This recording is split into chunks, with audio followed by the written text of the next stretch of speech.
Good morning, ladies and gentlemen. Welcome to Monkey in the Morning. I'm your host, the Ranting Monkey, and we have a great show for you today. I think.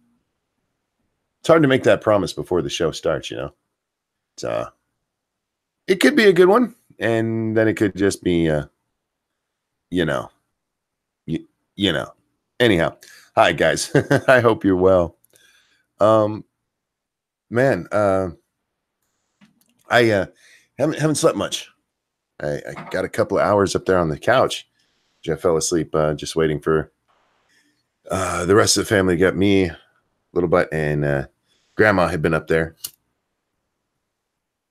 Little bit came up and had grandpa make her some cereal.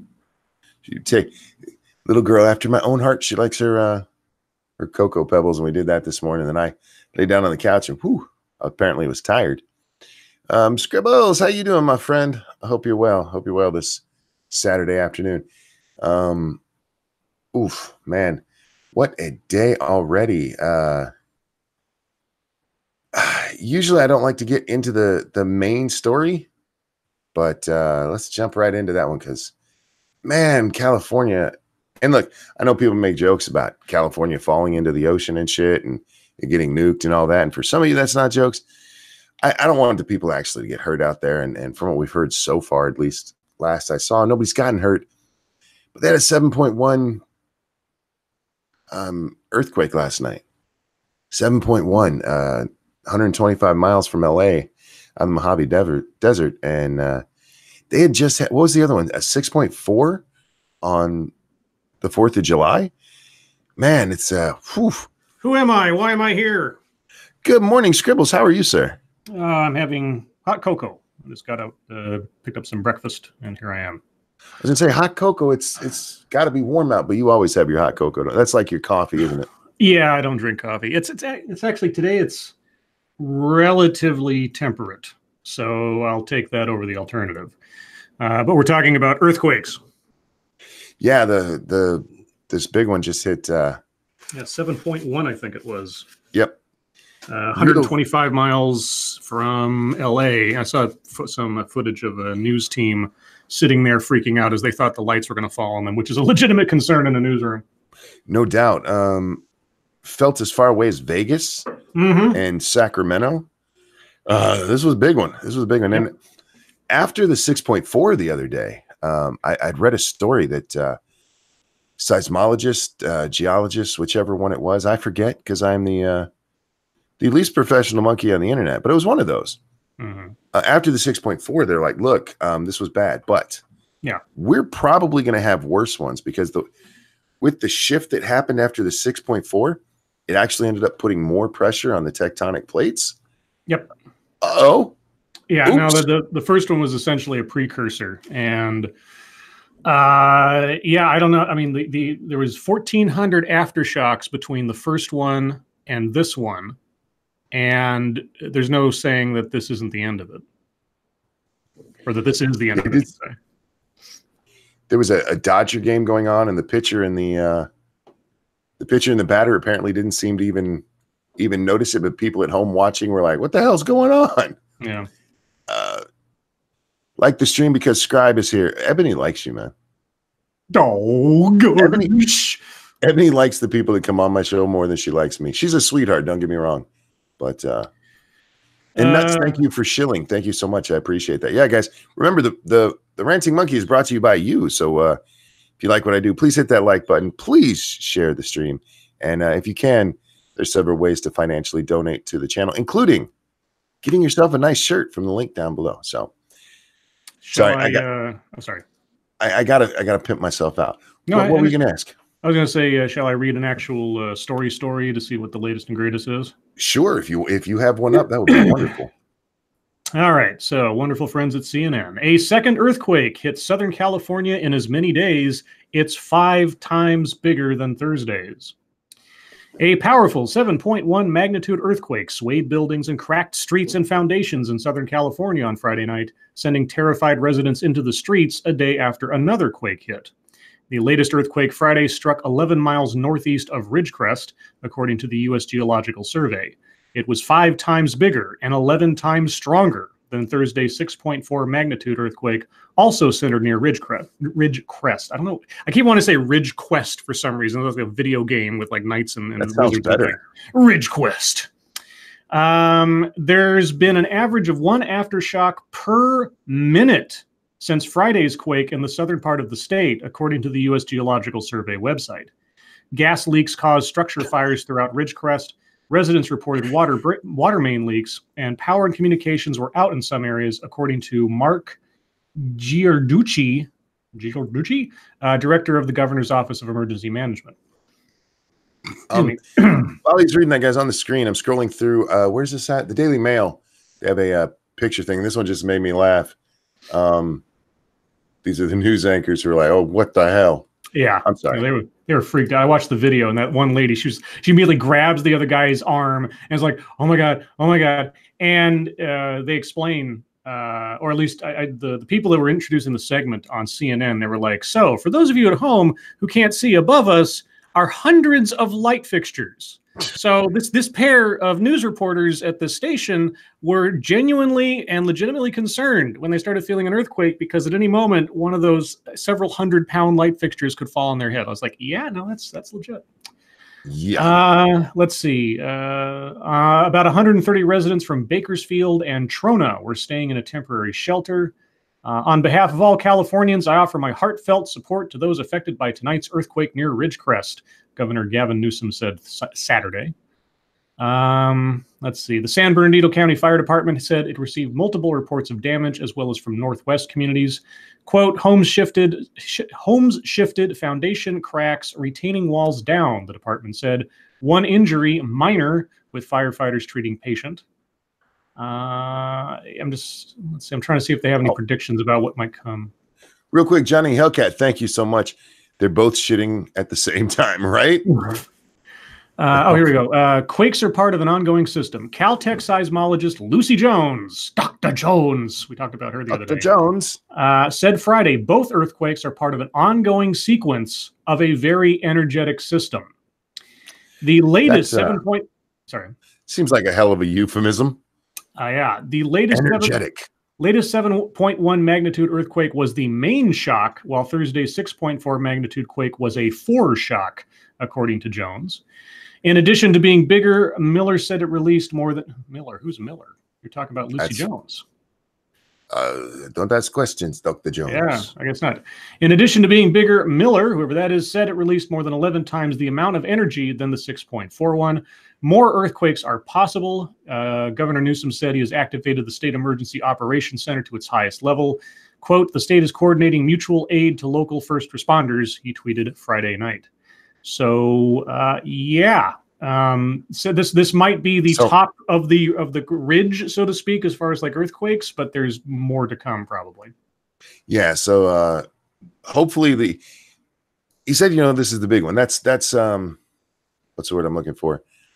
Cold comfort.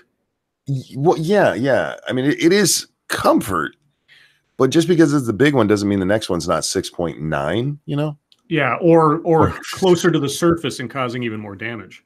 Right, or too close to it just happened and causing even more damage. Yeah. Guys, if you're in California near this, please stay safe. Please stay safe. Now, they do recommend if you're in one of these things, getting in a doorway is no longer what you're supposed to do. No. Did you know that? I did know that, actually. You're supposed to get under a very heavy piece of furniture, like a very sturdy table. And the reasoning being that debris falling will hit that instead of you. Yep. So just be careful, y'all. Like I said, I know we fuck around about how fucked up California is, but I don't want anybody to die over this shit. No. And thankfully, nobody has yet. The scariest one is when you're in your car on the freeway in the middle of a bridge. Oh. Yeah, because I think back to the what was that? It was in the 90s. I forget the name of it, but there's this one earthquake where like the two levels of the freeway pancaked on top of one another. Oh, right, yeah. And it's just like, oh shit. And yeah, that's more scary to me, is being in your car on some elevated structure of some kind. But yeah, if you're in a home or an office building or something else, the best thing to do is get underneath a sturdy table and cover your eyes and your face, because glass can implode depending on the situation, and you don't want any shards of glass in your face. If you're outside, try to get to as open an area as you can where there's no like trees around you or like light poles. Power lines, none of this shit. Yeah. So if you're near a football field, that's probably the best place to be, to stand in the middle of the football field. But yeah, it's a scary situation. The Ass Crack team has already been hard at work over on hashtag MITAM, guys. If you'd like to send stories, memes, or scantily clad women with no nipples or vagina showing, guys. Remember, this is what's what I'm looking for. PG-13 is what we're going for. Don't remember Scribe, or don't remember. Don't Fuck remember me, Scribe. What are we, Memento all of a sudden? Don't remember Scribe. What I was trying to say is don't forget, Scribe is here and he likes redheads. You see, Scribe, the Ass Crack team, they do a very good job of getting us what we like. Now, many of them really, really like the skinny Asians like Jack does, so we get a lot of that. But they do requests too. So guys, redheads, we need redheads over there. Well, and, man, the stuff sent by Grill and Pete, that first picture, that's riding the line. Be careful, monkey. I forget what her name is. I know the actress, but she's not wearing any undies. Can't see anything. No, it's. I mean, it's, yeah. As long as here's the rule, Scribe. As long as no nipple is actually showing and no vagina is actually showing, we're good. Okay. And what they do is, if there is a little nip slip or something like that, they put a monkey face over it. I just don't show that picture of Trump's wife at the July 4th thing. Did you see that? Everybody's spreading around where like her nipples are poking through her dress. No, I haven't. Oh yeah, no. We're like, there's outrage. It's like, oh my God, can we just not see her nipples? And I was just like, oh Jesus. Oh dear Lord. Yeah. I did see they tried to make a big deal because Trump slipped up and said that in 1776 they went after the airfields. Yeah, he blamed it on a teleprompter mistake. I would believe him because he said airports, actually airports, yes, and he's probably trying to say ports. Yeah, maybe. But yeah, and that one didn't go for. I thought that would be a bigger one because the internet loves his gaffes. Is it gaff or goff? It's gaff. Gaff. Right? Gaff. Yeah. They love his gaffes. That's why we have Confifi or whatever it is. And but yeah, that one didn't take off as well as they thought it would. Like, too much patriotism that day, my friends. Well, too much America. Of all the things that he has said or tweeted, that is probably on the low end of the shock value. Yeah, it just seemed like a really petty thing because they were all waiting for him to make it political. That was the thing. That's what they were looking for. That's what all the stories were. They were like, if Trump does this, he'll be breaking the Hatch Act, and we have to watch out for this, politicizing this event and turning it into a propaganda machine. And then nothing happened. Like, oh. But even after that, even after it happened, Elizabeth Warren was out there. This was a campaign event. Like, bitch, what are you talking about? This was a pro-America, look at all the cool toys we have event. Yeah, I mean, if you want to start splitting hairs, you could say that every president once elected is campaigning for his next election every day he's in office. Every event he goes to, every word he speaks, every policy he puts out there, every alliance he makes or alliance he breaks, he's campaigning for his next election. So unless you've got something very specific where he goes up on that stage and starts criticizing the Democratic Party, or he starts playing up the Republican Party, or he starts talking about Sleepy Joe, you don't have an argument. And again, this is not just about Trump. You could say the exact same thing about Obama. You could say the same thing about Bush and Clinton and all the way back. They said the same thing about Obama. He never stopped campaigning. Right. Yeah, exactly. Yeah. Literally up to the time he left off, he never stopped campaigning. Yeah, so is what it is. Now, Trump has another bragging point. The June jobs report came out, and fuck. That's right. Fuck, it blew away expectations. What was it? It was up to or added 224,000 jobs. Which is funny because when the May report came out, I saw multiple articles saying like, this is a sign the economy's on a downturn. How will this affect Trump's campaign? And I was kind of like, let's go back to February. What are those numbers? Oh yeah, they were down there too. Oh, and then March saw record increases. So maybe things fluctuate. This is something. Okay, I got a bitch for just a little bit. The reason the 224,000 was seen as a big deal was because they surveyed a bunch of what's what I'm looking for here, reputable economists, and how many jobs do you think will be added in June? And the number they came to when they added them all up and divided it out was 162,000. So they thought we were going to get about 160,000 new jobs, and we got 120.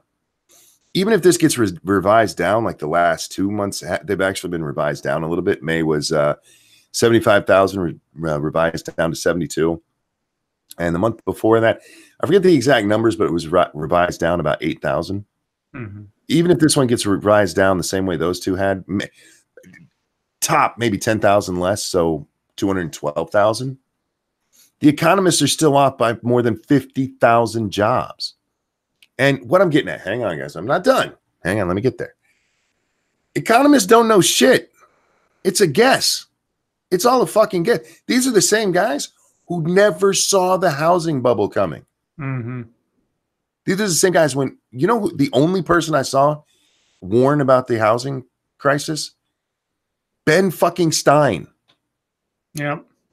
Ben Stein. The dude from Win Ben Stein's Money. The guy from Bueller, him, because he's actually quite an educated man.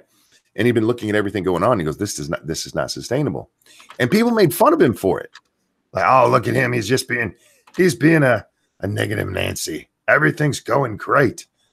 And then it happened. And all the economists were like, yeah, the economy's bad. These guys don't know shit. They're guessing. There was actually internal warnings in the government I forget the name of the agency. There's a tiny little agency that never really does a whole lot, except it regulates the kind of things that we're dealing with mortgage-backed securities. Yeah. And the head of that agency, her name was, it's a very unique name. It's Brooksley Bourne. I remember that for some reason because like Bourne Identity or something. Yeah. But she was like this very meek, she kind of reminded me of Elizabeth Warren, like before she became political. Very meek, very straightforward talking little lady. And she went off and tried to tell off Greenspan and all those guys, hey, this is a problem. And they're like, you don't know what you're talking about. We can't change this. This is a lot of money and you're whatever. Yeah, there's plenty of people who saw this coming, but there's also plenty of people who are willing to be willfully ignorant of it and listen to Greenspan when he came out after the fact and said, I fucked up, you know, so. Oh, and Shio's already dropped a couple of, a redhead over there for you. And I saw that. Some more for me. That's right. You know, I like the brunettes and a little curvy. I like that. That's very nice. I like a little curve on my woman. I really do. Can't help it. But yeah, these economists, they're all guess experts. That's why the what's the word I'm looking for here? Guru of the moment changes so damn often. It's because one guy will guess something like almost perfectly, and then it never happens again. Now there's some who get it close, but again, you go back to the financial crisis. How many of the economists that they talk to, the ones that you see on C-SPAN, the ones that come on to CNN to go, yeah, this is what I think is going to happen with the economy because of President Trump's new initiative. They don't know shit. They don't know shit. They got a nice degree about things that happened in the past. And I don't know if they actually understand even what, look, I don't fucking understand. I'm not saying I do, but I can look at these guys and go, that's just a carnival worker. Well, I would, now, not that I trust most quote unquote experts, but I would trust an economist who came out and did not apply any of what they have to say to the political climate and just say, based on past trends, like if they took a snapshot of time and said, we saw this same pattern back in X, you know, and with the state of the world right now, that we're not at war, that oil prices are steady. I mean, if they take all these factors and say, if things maintain as they are now for the next 6 months, we can expect to see blah. Now, that, and without putting any politics into it and just saying, because really all you can do is look at how were things proceeding previously under similar circumstances and project out. It's sort of like meteorology. It's sort of like everything else. You don't know. And anybody who says that they know what's going to happen, obviously, is talking out of their ass. Now, now you can make the mistake of attributing a really good result to some kind of genius, like Nate Silver. He got it all right that one year, guessing all of the outcomes of the election, right? And so then everybody thinks, oh my God, this guy knows what's going to happen. No. He doesn't know what's going to happen. He's good at looking at past patterns and making an informed prediction, but that's not foreknowledge. That's a guess. Nate Silver's a great example of this, because if he had done like he had done in the previous election, he probably would have still got it close. Yeah. But he did what so many of these people do, and so many of these guess experts in different fields.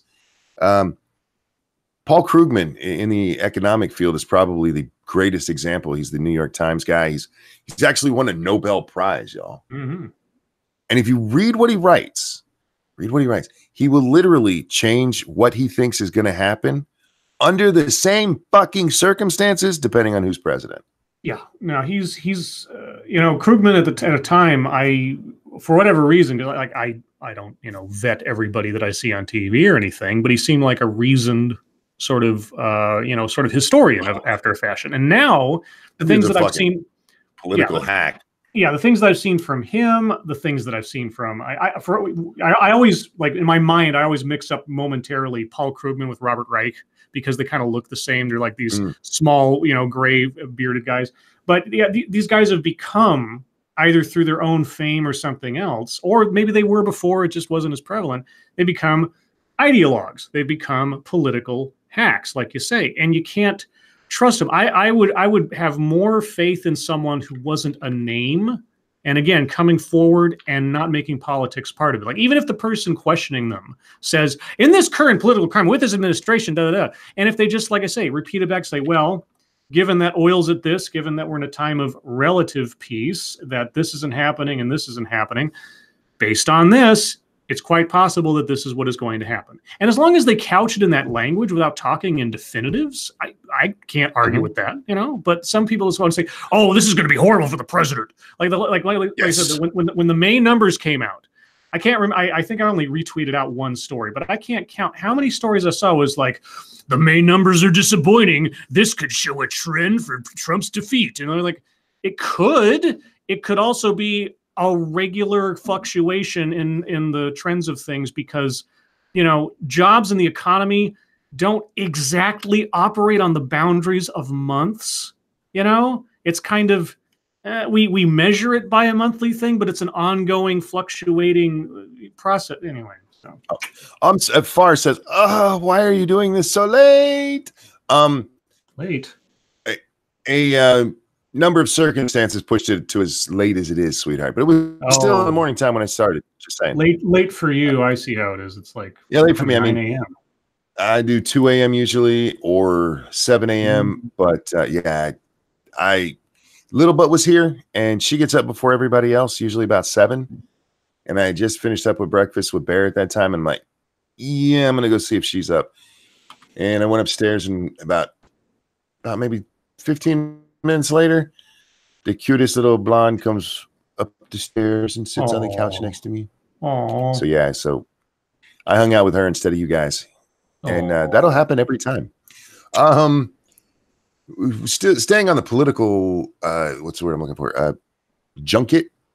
I don't know what. Sure. Theme. Vein.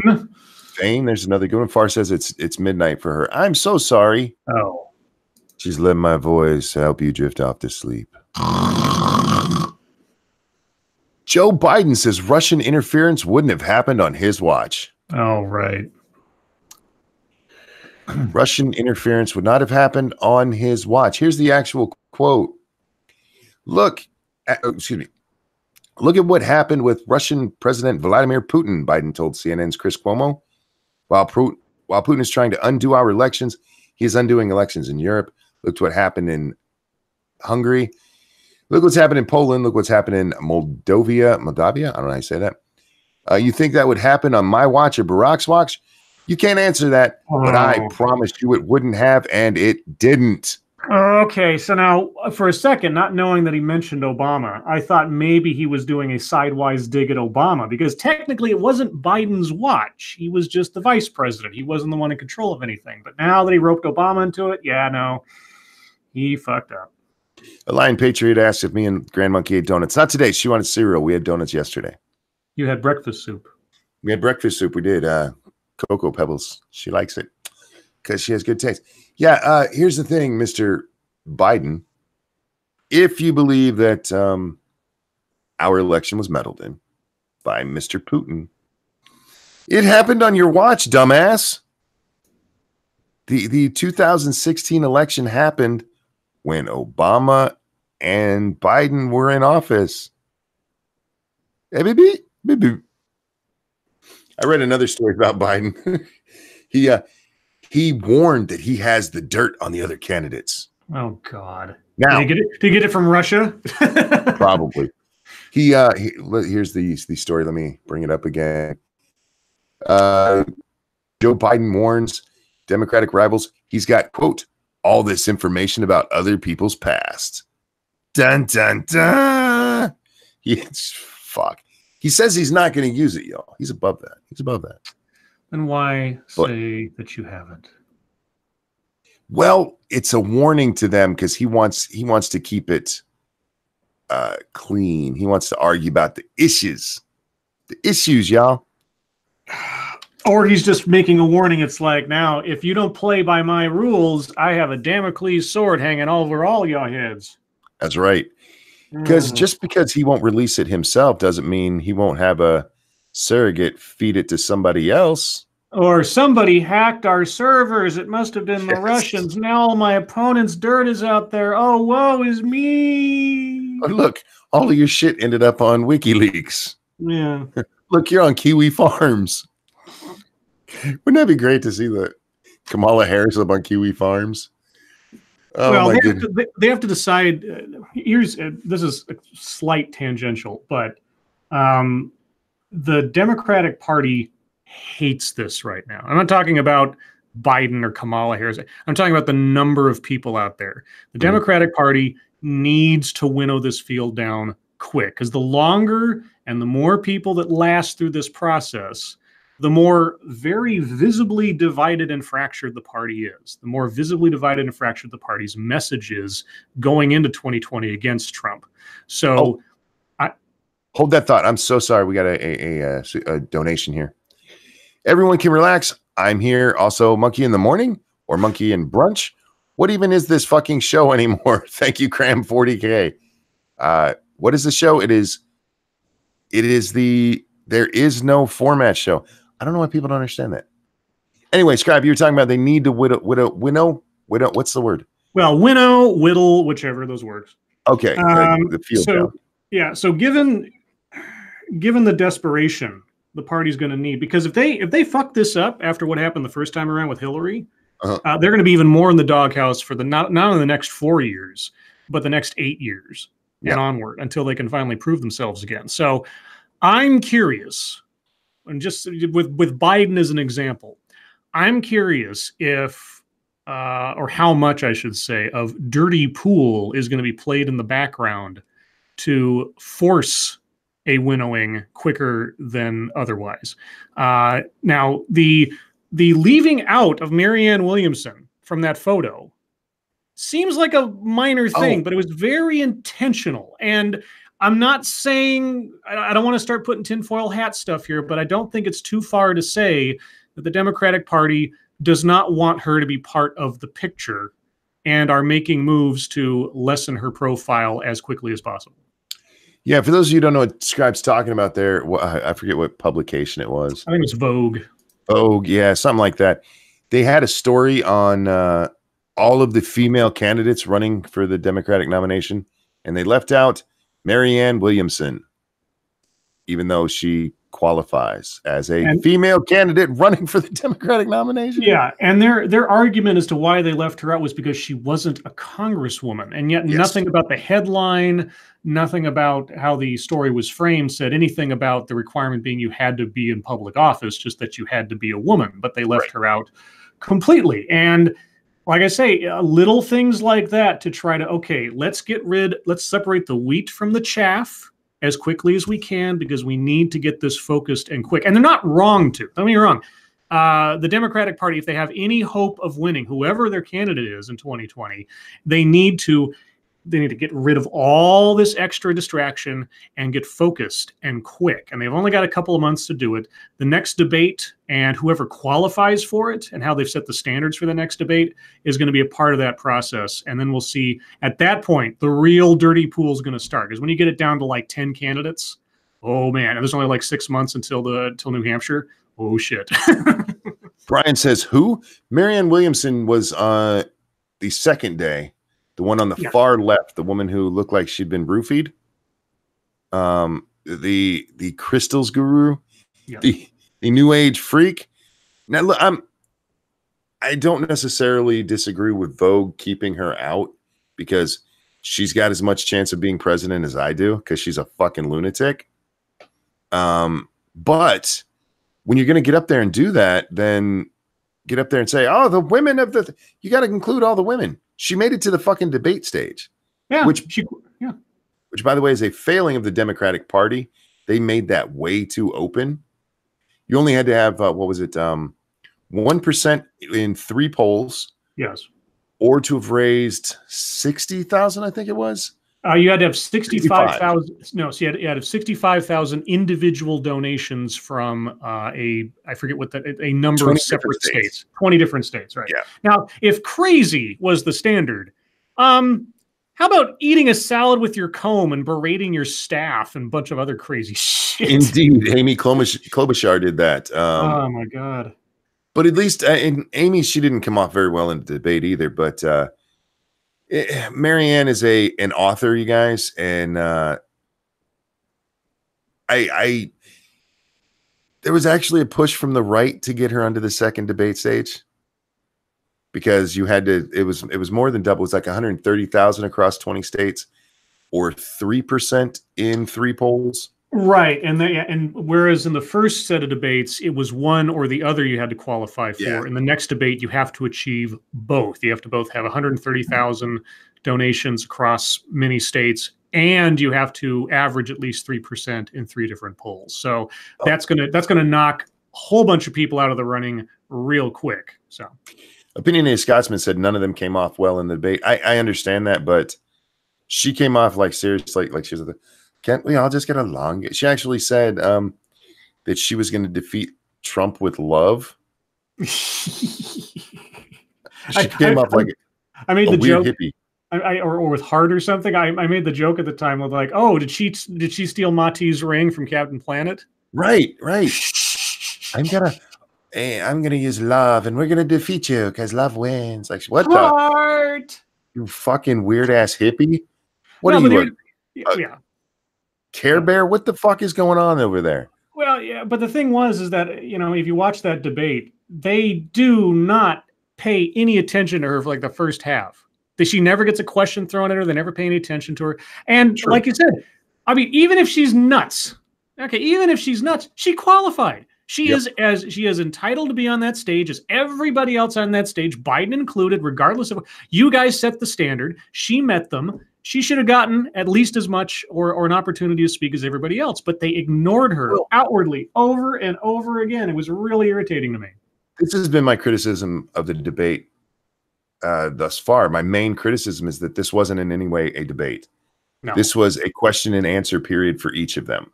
Yeah. Because it was specifically, Senator Warren, how are you going to do this? And then instead of letting anybody else answer that same question, they would change the question entirely to like, okay, now Senator Sanders, let me ask you about a completely unrelated topic. Now, in the second debate, 1 second, Garachi. In the second debate, the candidates themselves forced it so it was more of a debate at times. Right. But it wasn't a fucking debate. So What they should have done is been like, even if they broke it down so only 5 people got to ask or answer each question, let 5 people answer the damn question. But yeah, they just ignored her. Oh, Grouchy Gamer, thank you so much. I'd give her money for the same reason I give you guys money, just for the laughs. I hope I'm making you laugh a lot today.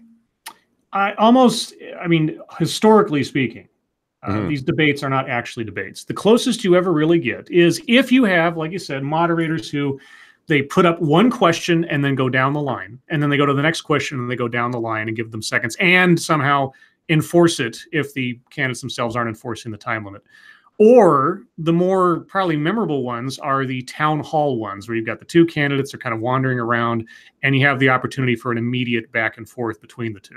But these things, no, this was never going to be a debate, like you say, unless the candidates themselves made it so. But then you ride roughshod over everybody else and you just get grandstanding. I was actually kind of surprised that Cory Booker didn't jump out more than he did, given his tendency to grandstand. Oh.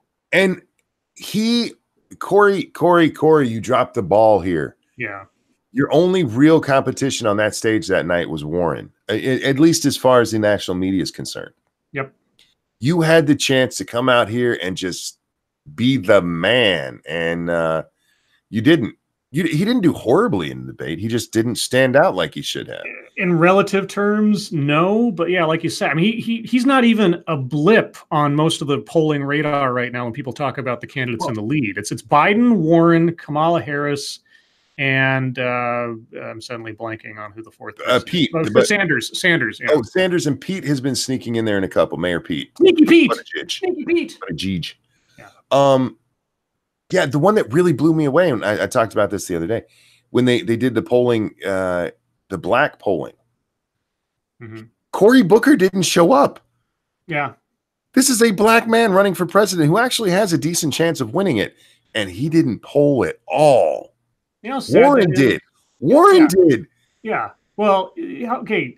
Look, I was, and I still am to a certain extent interested in Cory Booker as a candidate because, like I said, I don't agree with everything the guy says, and he acts like a little bit unhinged at times. But if you look at the guy's story, if you look at what he's done as a public servant, if you look how he turned Newark around in a lot of places, not perfect, but hey, you know, nothing's perfect. And for fuck's sake, he ran into a burning building and saved people. I mean, This is the guy that should have all the boxes checked of a really good candidate. And yet, even he can't compete. Seemingly at this point, I mean, things could change by the next debate. You know, he could have his moment, etc. But even he can't compete against all this flash and clash and nonsense. And I don't think the Democrats, at this point, I don't see how the Democrats can beat Trump unless Trump is, I don't know, nothing any of these candidates so far have said or what they have represented is interesting to me. All they are is just we have to beat Trump. We have to beat Trump. Oh, and by the way, we have to beat Trump. No, you don't beat Trump by trying to take on the individual. I say this about the videos that I do. You argue the point and not the person. You have to come out on the issues, and you have to say what you stand for and stand by it. People say like, oh, Biden's not going to change his opinion. We just talked about that story last night. AOC and Kamala Harris can't make Biden change his opinion on things. Like, he just did. The Hyde Amendment. He was for that thing for 40 years. Now, all of a sudden, that it's not, kosher. He's like, oh, now I'm against it. Say what is wrong and how you would fix it. You're going to lose on the economy. Okay, that's the first thing the Democrats have to know. If they try to argue the economy, and every time they did it during the debates, I was like, you guys are pushing at a brick wall. Stop it. You're not going to win on criticizing the economy right now. Secondly, you're not going to win on criticizing immigration. Okay, because Trump will easily knock you down there. He'll say, we have had more citizens, new citizens come to this country in my administration in the last 10 years, or whatever the number is. I read it the other day. And he wouldn't be wrong. And he'd say, if I'm so horrible towards immigrants, why is that? No, he's tough on illegal immigration. Trump will nail you on that distinction the first time you guys are on a stage together. You're not going to win on the economy. You're not going to win on trying to say he's against immigrants, period, full stop. So what have you got left? Okay, foreign policy, that is probably where you're going to have to go. You're going to have to say Trump has damaged our relationships with our friends and allies. And then you can point out at all the instances where he has been an absolute clown. Dick, left, right, and center. the word Dick, clown, blowhard. You can go all of it, and you wouldn't be wrong. And you could say, we need someone in the White House who understands there has to be a balance between being tough on our policies, but also being gentle with our allies. And you could win on that. I swear to God, if you just said you need someone who's presidential, not just at home, but especially abroad. Because the president is, if nothing else, America's foremost diplomat. And you could win on that point. They don't want to do that, though. I don't know why. Real quick, guys, hit that like button. There's like 180 of you, and I didn't see how many likes there are, but I'm sure it's paltry compared to that. So do that. Good morning, Sinatra. He says, Lords of the Night in the AM. No. This is still Monkey in the Morning, but Scribbles was kind enough to join me this morning. So that's me. I'm kind. He's kind. I'm kind. I want to switch gears a little bit and talk about Ariel. Ariel Sharon? What about Ariel Sharon? No, Black Ariel. Because why do we have to? Well, we this is what my good friend Polly would call a news entertainment story. Okay. Because there's no real news here. There's no real news. Yeah. Well, welcome to the wonderful world, Jim Acosta. I get that, but we have had outrage over different casting because I've mentioned this many times. When I was watching the original Spider-Man, not Far From Home, the first Homecoming. Fuck. Yes. The original Spider-Man Homecoming in the theater at the end, when the bitch goes, by the way, my name is MJ, I actually said out loud, oh, fuck you. Yeah. And it wasn't just because of how she looked. That was part of it, because part of Mary Jane is that she is this buxom redhead. I mean, it is her. For the first several months, maybe even years, I don't remember exactly, but we never saw Mary Jane. We saw her hair. That's right. You'd see like her with a hat on where you couldn't see her face, but you always saw that bright red hair. So that was part of it. But a lot of it was also the attitude of the character that they had playing her. That was the part that ticked me off the most, is that, okay, if you want to recast Mary Jane or MJ, because her name's like Michelle Jones in this and not Mary Jane Watson. Either way, if you want to recast, that's fine. But Mary Jane Watson, or MJ, we'll just call it MJ. MJ had an attitude and a presence and a charisma expressed in the comic books that character had zippo of. She was not charismatic. She was not, even sort of like girl next door alluring anyway. She was just sour. She was a sourpuss. Okay. She was a little bitch. Yeah. She was just a sourpuss the whole time. She wasn't at all like this is the personality that draws Peter Parker towards her. Really? No, the personality that drew Peter Parker towards her was, hey, Tiger, you hit the jackpot. Yes. Somebody who's confident, who's sassy, who knows that she's the one in control, and that everybody else around her is lucky to be around her. Not in an arrogant way, but just in a confident way. And there was nothing about that character. They could have sold me on that reveal if she had been that way throughout the thing, and we just didn't know. Even without the red hair. I'm not, and this is coming from me. I would have been okay if it would have been the red hair, but it was really just the character did not match. I was not happy with the casting in the first one, the Sam Raimi Spider-Man. Yeah. Okay, let me rephrase that. The casting wasn't bad. The writing of that character. Well, the writing of most. Okay, Tobey Maguire, I never really liked him as Peter Parker, honestly. The writing was always cheap, especially in Spider-Man 3. Raimi didn't want to make fucking Spider-Man 3 the way he did, but anyway, moving. Sure, but at least they kind of got Peter Parker's personality right. In the first one, he was geeky, he was dorky in his regular Peter Parker persona. He wasn't Mr. Cool, confident, and they got that across. Even though Tobey Maguire was way too old to play that character, he was just a bad choice. But when it came to Mary Jane, the confidence you just talked about, that's where they killed it for me. It's like, okay, she's a redhead and all, but she's not. I mean, that's you kind of got the girl next door look right. The girl next door part was fine. But the confidence, the sort of like, optimistic attitude, even in sort of like dire situations. She was just a bit too whiny and pouty. Now, the whole point of all this was what we were starting at there. Sorry, guys. We get off. For those of you new to Monkey in the Morning, we kind of meander a bit. Anyhow, there have been times where at least you could, say, look, there's been some outrage. With Black Ariel, nobody cares. Nobody cares. You have a few small, very, very, very tiny group of people who are like, how dare they make Black Ariel? And a couple of people who are like, they're blackwashing redheads. And shut up. But for the most part, everybody's like, all right. Okay. That's because The Little Mermaid is not a franchise, is not an institution per se. It was a one-off. And it's a Disney princess where the movie was fine. I mean, if they cast, I don't know, an Asian Belle for Beauty and the Beast, nobody would give a shit either. I don't think. These one-off Disney movies are not like Ariel the Little Mermaid. It's like if you had a comic book that had one issue.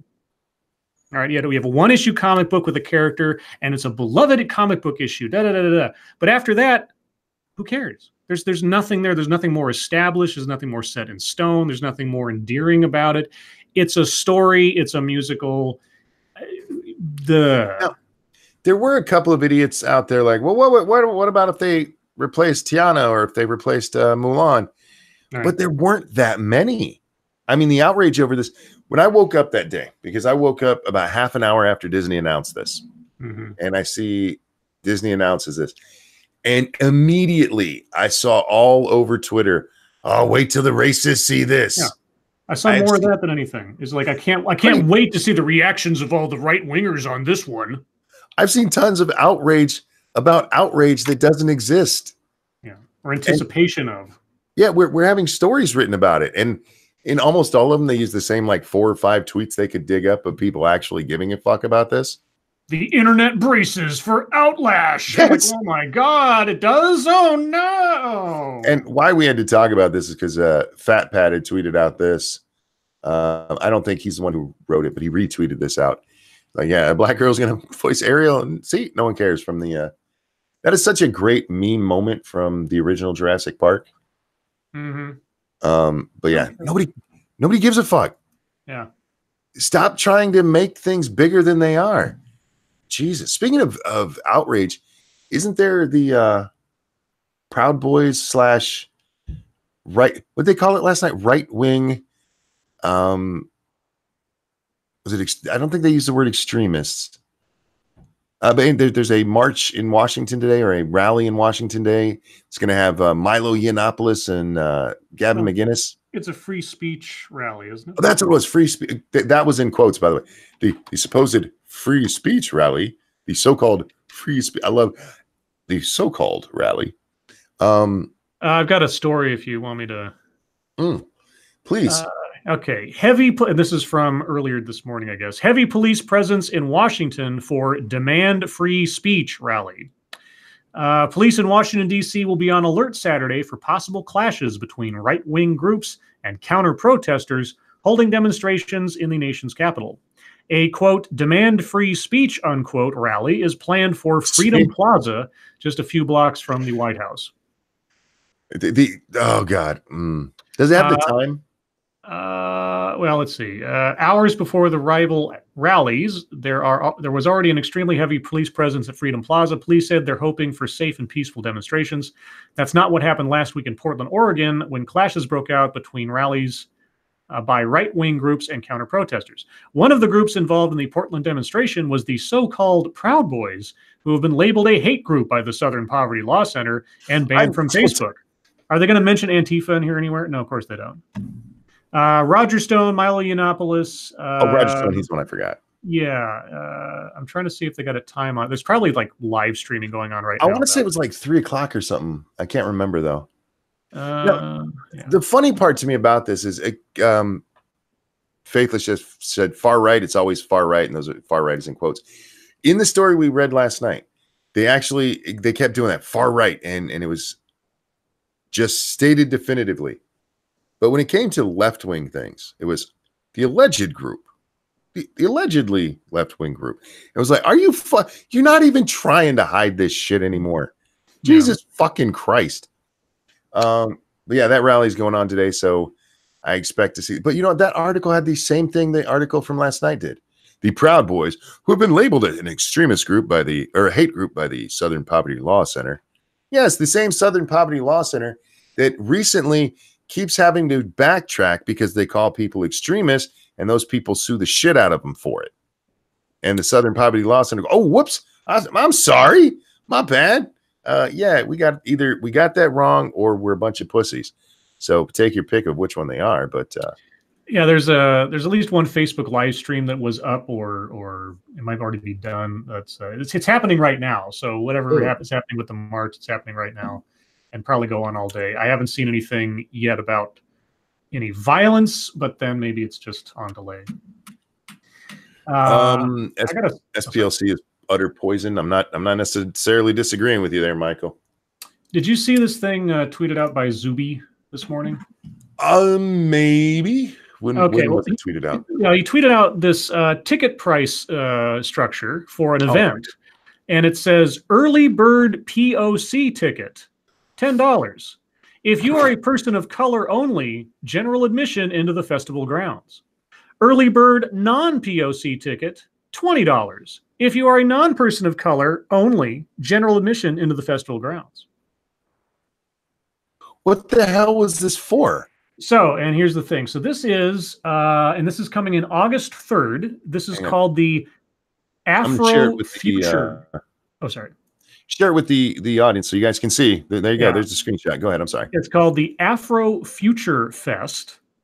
And there is a note on their website, and I'm going to read it. I'm going to read it verbatim as I am, I read it as it's written. And there's a note at the end that says, why do we have POC, people of color, and non-POC, white people tickets? I'm glad you asked. Equality means treating everyone the same. I want to underline that phrase right there. Equality means treating everyone the same. Equity is ensuring everyone has what they need to be successful. Yeah, equality is equal opportunity. Equity is equality of outcome by this definition. Mm-hmm. Our ticket structure was built to ensure, INSURE, ensure, not to ensure, but to ensure. There's a lot of errors in this that are going to make my brain melt. To ensure that the most marginalized communities, parentheses, boldface, people of color, parentheses, are provided with an equitable chance at enjoying events in their own community, parentheses, boldface, Black Detroit, parentheses. Affording joy and pleasure is unfortunately still a privilege in our society for POC, and we believe everyone should have access to receiving such. We've seen too many times orgasmic events happening. That's their language. I don't know what they mean. Orgasmic events? I don't know what that means. I don't know if they meant organic. Isn't that porn? Yeah. Anyway, orgies, orgasmic events happening in Detroit and other POC populated cities. And what consistently happens is people outside of the community benefiting from most from affordable ticket prices because of their proximity to wealth. This cycle disproportionately displaces Black and brown people from enjoying entertainment in their own communities. As an Afrofuturist youth-led initiative, the voices of our youth inform our resistance. Here's what they have to say. And now this is a quote, but there's no attribution. It's just words inside of quotation marks. It's only one, and I will read it as it is written. If you don't see my blackness, you don't see me, period. Period. P-E-R-I-O-D-T. Oh, God, these people. I'll do it again. P-E-R-I-O-D-T, exclamation point, close quote. Oh,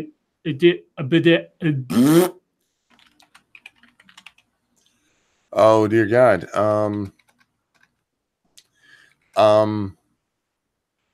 Well, look, I think people of color should get to go to orgasmic events.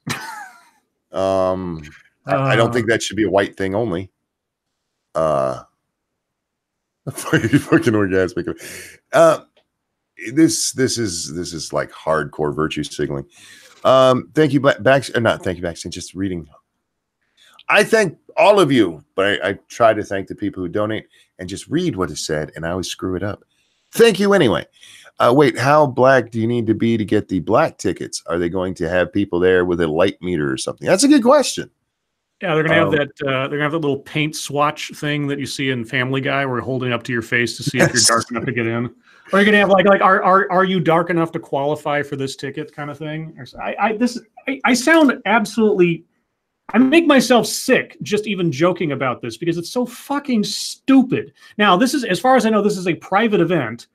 I don't know if they're doing anything that qualifies as illegal, but then I don't know what service they're going through to get these tickets, or if there's some public funding involved or anything. So I don't know, but it just, I can't even, I just can't even, Monkey. Is this in the US or is it in, let me, I didn't see. Well, they were talking about Detroit, so. Yeah, no, yeah, this is a Detroit event. Yeah. You can't, it doesn't even have to be like, that's a public event. That's not legal. Let's see. Market uses the contact. I'm trying to see if this is. Eventbrite. Oh, they're doing it through a. Okay, so Eventbrite.com is handling the ticket sales. So they're going through a service to purchase the tickets. I have no idea who Eventbrite is. I've never heard of them before. Afro. Chigon says, these read like your Mad Lib Scribe, right? Man, I'm just curious. I've never heard of this organization before, either Eventbrite or otherwise. Judge Death says Alex Simeon will make sure they not only have an orgasmic event, he'll give you a baby also. Yeah, guys, if you haven't been watching that series over on the gaming channel, there's Ranting Monkey Games. I believe I put the link below. Finally, check that out. I've been having a lot of fun with that. Alex Simeon is up to, what are we at, guys? 15 kids, 15 illegitimate children running around that Sims world, and 2 more pregnant. And last night somehow the term sperm salami came up in the middle of a song I was singing. Check it out. It's been a lot of fun. People seem to be responding well to it. And I'm trying to get to that magical 1,000. It won't matter because I don't have enough watch time yet, but that magical 1,000 is, the hard part, the big bump to get over the what's the word I'm looking for? YouTube advertising guidelines to get in the partner program. So yeah, go over there and subscribe and watch, because it's a lot of fun. And I know people say that about their own content all the time, but I'm right. That's what's important here. I'm right about it being fun. Here we go. So under Eventbrite's community guidelines, on their don'ts list, one of their don'ts is active. This is what they don't or won't abide by, apparently. Activities that demean, harass, intimidate, threaten, or express hatred towards any societal group, whether based on race, ethnicity, religion, national origin, gender identity, sexual orientation, disability, age, or veteran status. Huh. Now, demean? I mean, you're saying that if you're not white, you can't afford to go to a show. So I don't know, maybe. No, what? Orgasmic shows are a little bit more expensive. That's true. This is orgasmic. Oh wait, don'ts. Explicit sexual activity. Oh well, orgasmic events. How are you having orgasmic events without that? I don't know. Pumpkin truckers, what? Feel free to mirror my videos. I appreciate that offer. I do. But I think I'll stick it out with the Sims playthrough. I still have the 7 Days to Die one I'm doing over there too, but that one's been on pause because I've just been having way too much fun with old Alex Simeon. That dude's a just straight up manhole. I gotta clean up my language on that channel though. Yeah, you do. Because I don't think well, that too.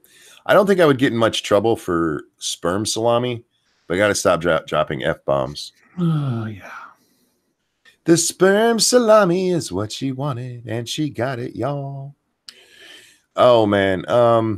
What a I say this every damn day, but what a day. Every time I read the damn news, read the news, like, what the freaking hell is happening in our world? Not just our world, man.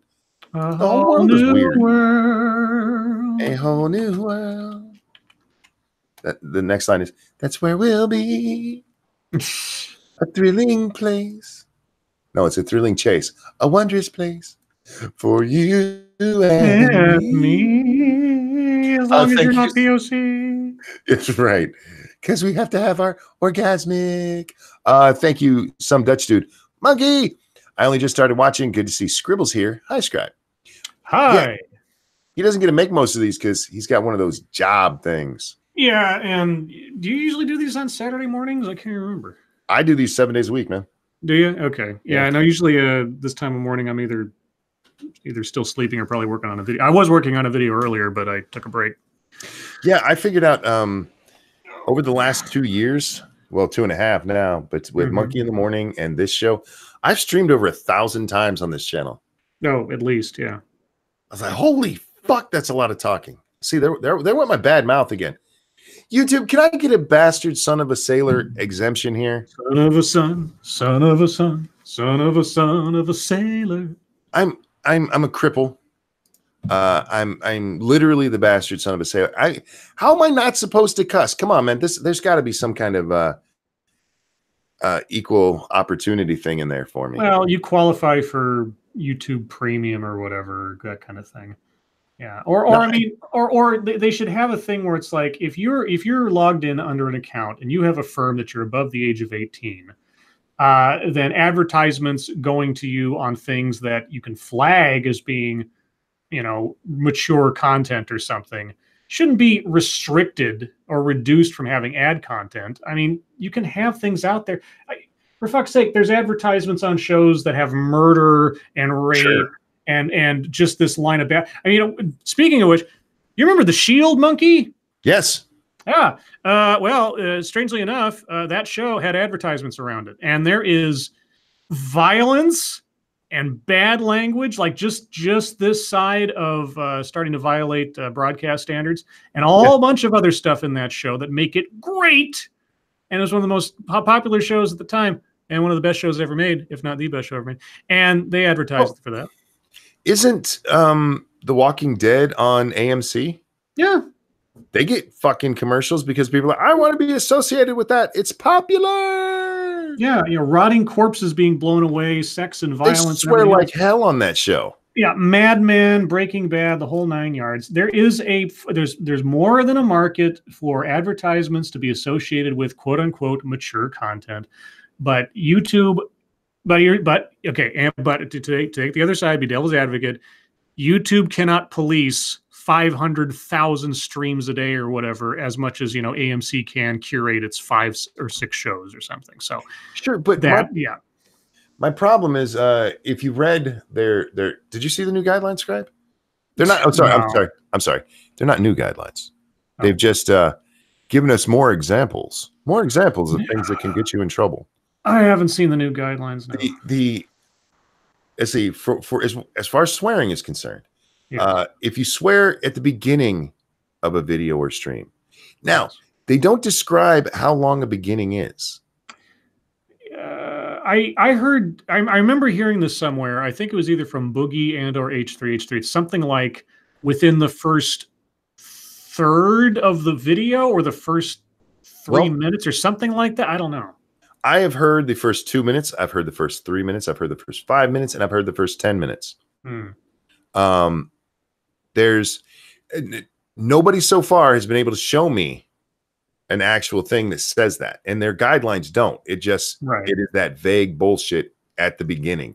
Now they also say the one that was specifically, they put this in there just for Crowder, is that if you swear a lot, even if you bleep it. Yeah, which doesn't make any sense. Thank you. The next 6 minutes. Fist bumps for 2 awesome swearing gentlemen. Thank you so much, sir. I appreciate it. You know what I would love, though, if they did actually specify, it's like, if you swear within the first 2 minutes, you get blah, blah, blah.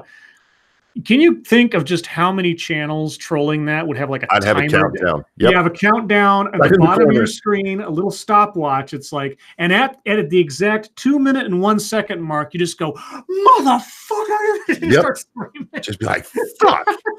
But yeah, they don't say, and it's very vague. But the ones that are even weirder, I mean, they have the reporting on news.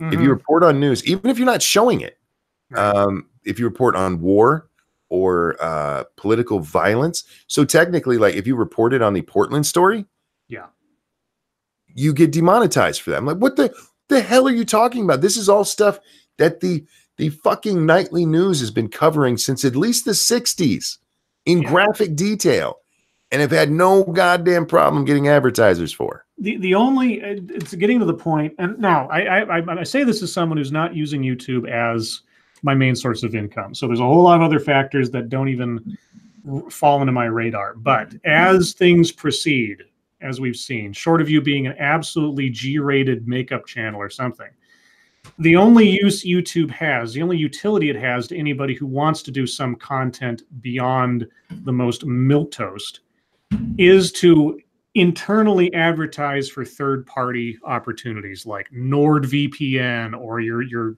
Teespring store or something else. YouTube can still be used as an amazing platform to plug other avenues of revenue if that's what you want to do, but it is no longer in and of itself the avenue for revenue or career. Hang on a second. Yeah. That was the sound of the Nectar of the Gods opening. Sorry, go ahead. No. I was going to say, I just saw I caught a video of or a bit of a video from some YouTuber I'd never heard of before. I assume that she's some kind of lifestyle vlogger or something. Anyway, she's got 1.2 million subs, and she had this big video that said, how much does a 1 million view video actually make? Right? Depends on where it's at, yeah. Well, yeah, so she said, so she called up her dad just to think, Dad, how much do you think a 1 million view video on YouTube would make? And he's like, oh, I don't know, $10,000. And she pulled an example from her own channel because her channel is, again, I have no idea who this girl was, never heard of her before. I have no idea what she does. She's got 1.2 million subscribers. One of her videos she pulled out as an example had 2.3 million views. Damn. And she said, now, how much money do you think this 2.3 million view video actually netted me in ad revenue?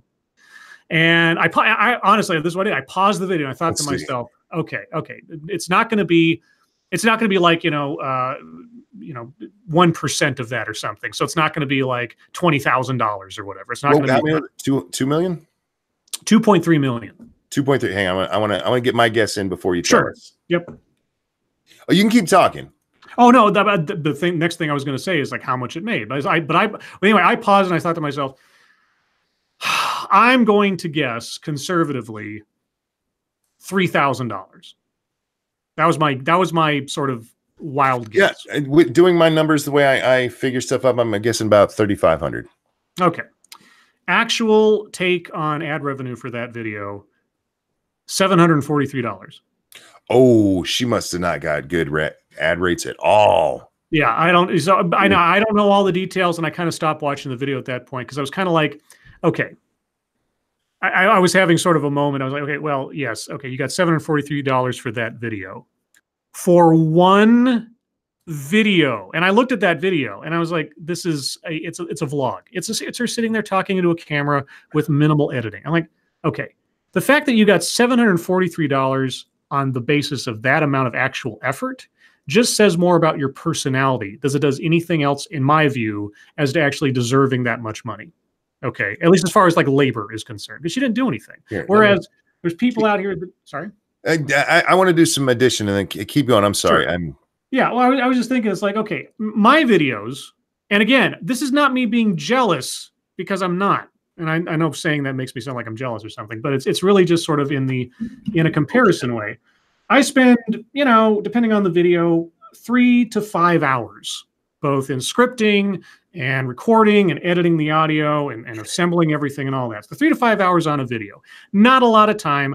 I don't expect anything for it. And that's partially why I don't monetize my videos. I don't want to feel like this is a job or that I'm doing it for the money. But if your video, just sitting there talking to a camera and looking cute, is $743 for a 3-minute video that probably took you about an hour to put together. Wait, 3 minutes? It was something like, well, okay, maybe it wasn't 3 minutes. It was within 10. It was something like that. All right, It was so some yeah, short little okay. video. Yeah, so like a 10-minute video. I was just like, okay. I wasn't sure if she was complaining because it's like, okay, you're like Probably. 22, 23. And if that was one video and you've got multiple videos on your channel, if you did 3 videos a month, okay, and that's as much as you got for each video a month, that's a paycheck right there for most people. You got very little to complain about if that's quote unquote all you're getting. Because I'm surprised I get anything at all from doing any of this stuff, honestly. And I want to say that truly to everybody who's listening.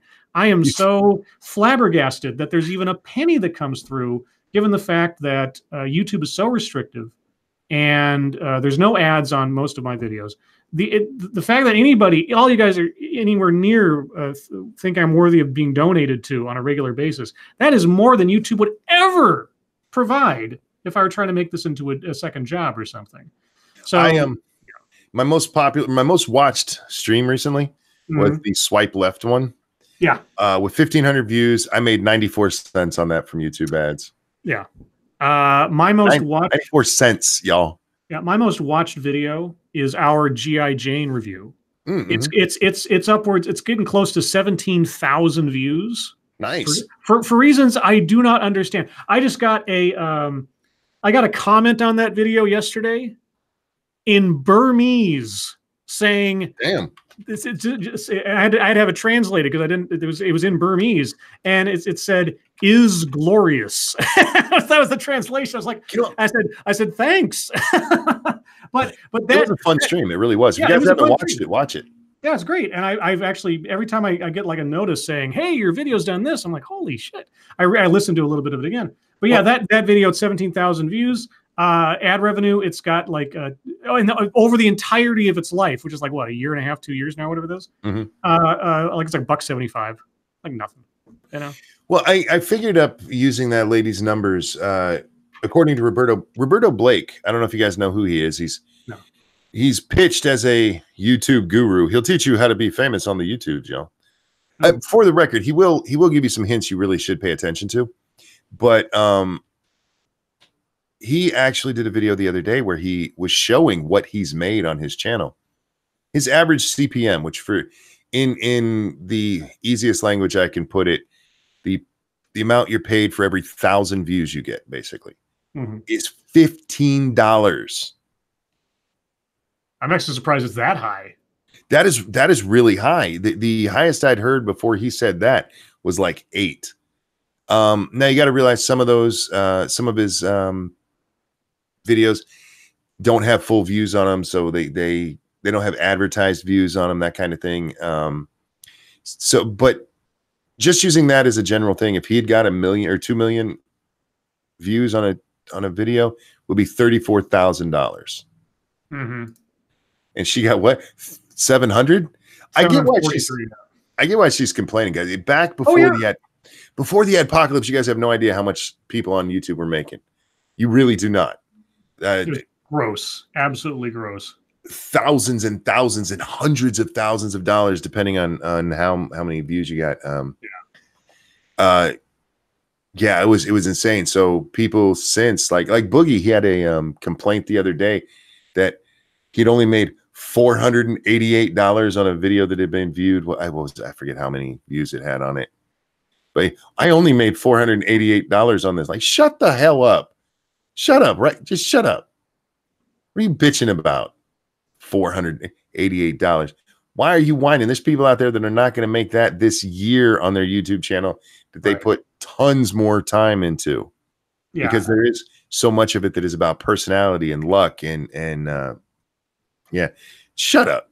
Yeah, and I don't begrudge people who were that successful before and are, but at the same time, you know, if you set yourself up into a situation and a lifestyle on the presumption that that's going to last forever, especially with something as tenuous as not only stardom, if you have it, but also YouTube as a platform, if the last couple of years haven't told you anything, It's the same thing as that lady, and I've told this story before. When the housing crisis first hit, there was a story on CNN where there was this lady just breaking down over the fact that she was losing her home, her $1 million home that she just got after even though she has a $900,000 a year job. When did she get this $900,000 a year job? 1 month before she bought the house. Okay, well, if you establish a lifestyle or some expectation of living on spec of what you might get, you're basically doing no different for yourself than Enron did for itself. So really, live frugally and be glad for what you've got and save your money. It's not going to last. Well, there's so many people on. I saw, who was it? I can't remember. Some YouTuber was, talking about, they're not. They just, I think it was the quartering about, how he saves his money. He could, if trends held, he could actually quit his day job. I think he said like in a month or something like that. So well, don't do that. Don't do that. You never know with YouTube or something like that. And you're not wrong, because YouTube is basically entertainment. It is. That's what we're here for. We're here to entertain you. And like any entertainment business, acting, singing, even athletics, you never know when that bottom's going to fall out, right? But I never see people tell actors like, look, man, hey, you need to go out there and get a real job. I realize you just had Thor. I realize you just had a great run of hit movies, but you should probably go get a job at Home Depot, because you never know when it's going to run out.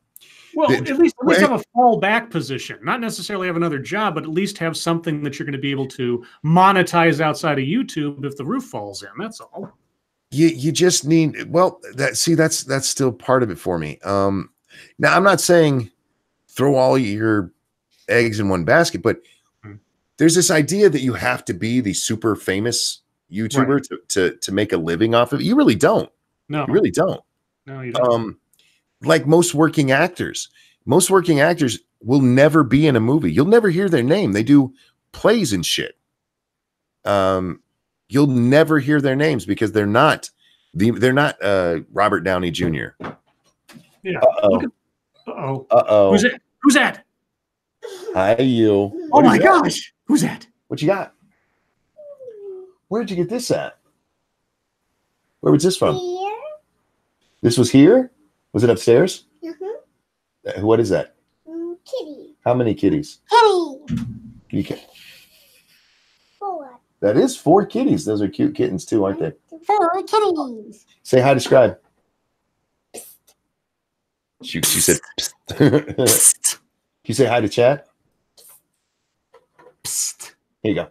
I love you. $9 hungry. You guys are going to eat. I love you. That was our little butt break. Oh, she's so damn cute. Yeah, but you're saying about like character actors. You look at what was his name? The guy we're talking about G.I. Jane, the guy who played the captain, whose name I suddenly forget, but that's just the way it is.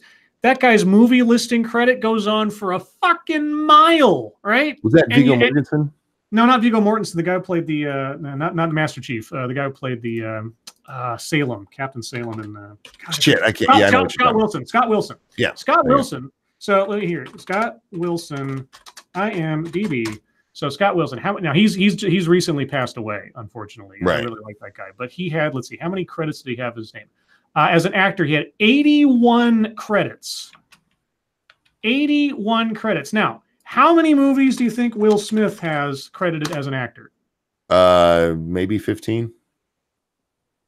Okay, Will Smith. He's an actor. 78, really? Okay, well, maybe Will Smith was a bad choice. I thought Scott Wilson was way more prolific, but there's a couple of guys out there. Anyway, but yeah, if you're constantly working and you're never not doing something, you'll be fine. And if you can gather an audience of like, let's say on the low end, and I understand this is not the low end for a lot of us out there, but on the low end, let's say 150,000 subscribers.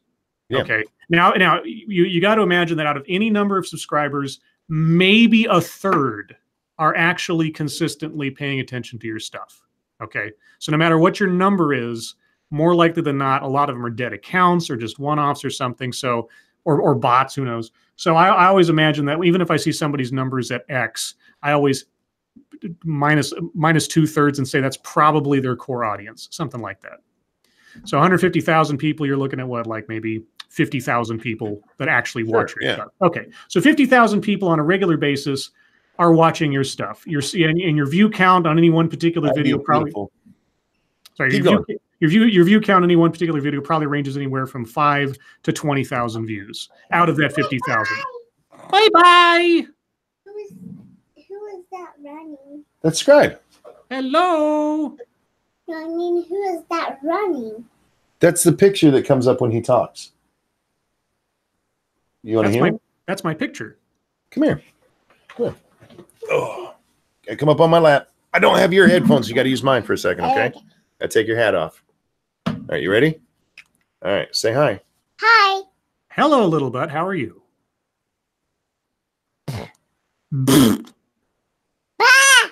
Cookie. I tell everybody bye. Cookie, cookie. Cookie. C, B for Cookie cookie. Monster song.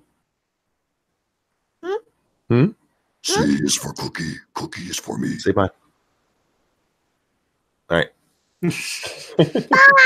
There you go. I love you. I love you too. All right. Oh, gosh. Such a sweetheart.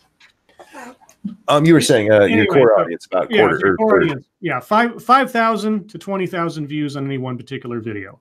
Okay, if that alone brings you in $30, let's say. Okay, because you're talking about like what was it $15 for every 1,000 or something? For the very, very best. Oh, for the very, very, okay. Well, okay, let's say the very, very best, you only get like $5 per 1,000. Okay, take that back. So $100 per video. $100 per video, and you make, 12 videos a month. That's not bad. Well, you can live off of that if you're frugal enough, and you're not necessarily living, and you live your, you maintain things.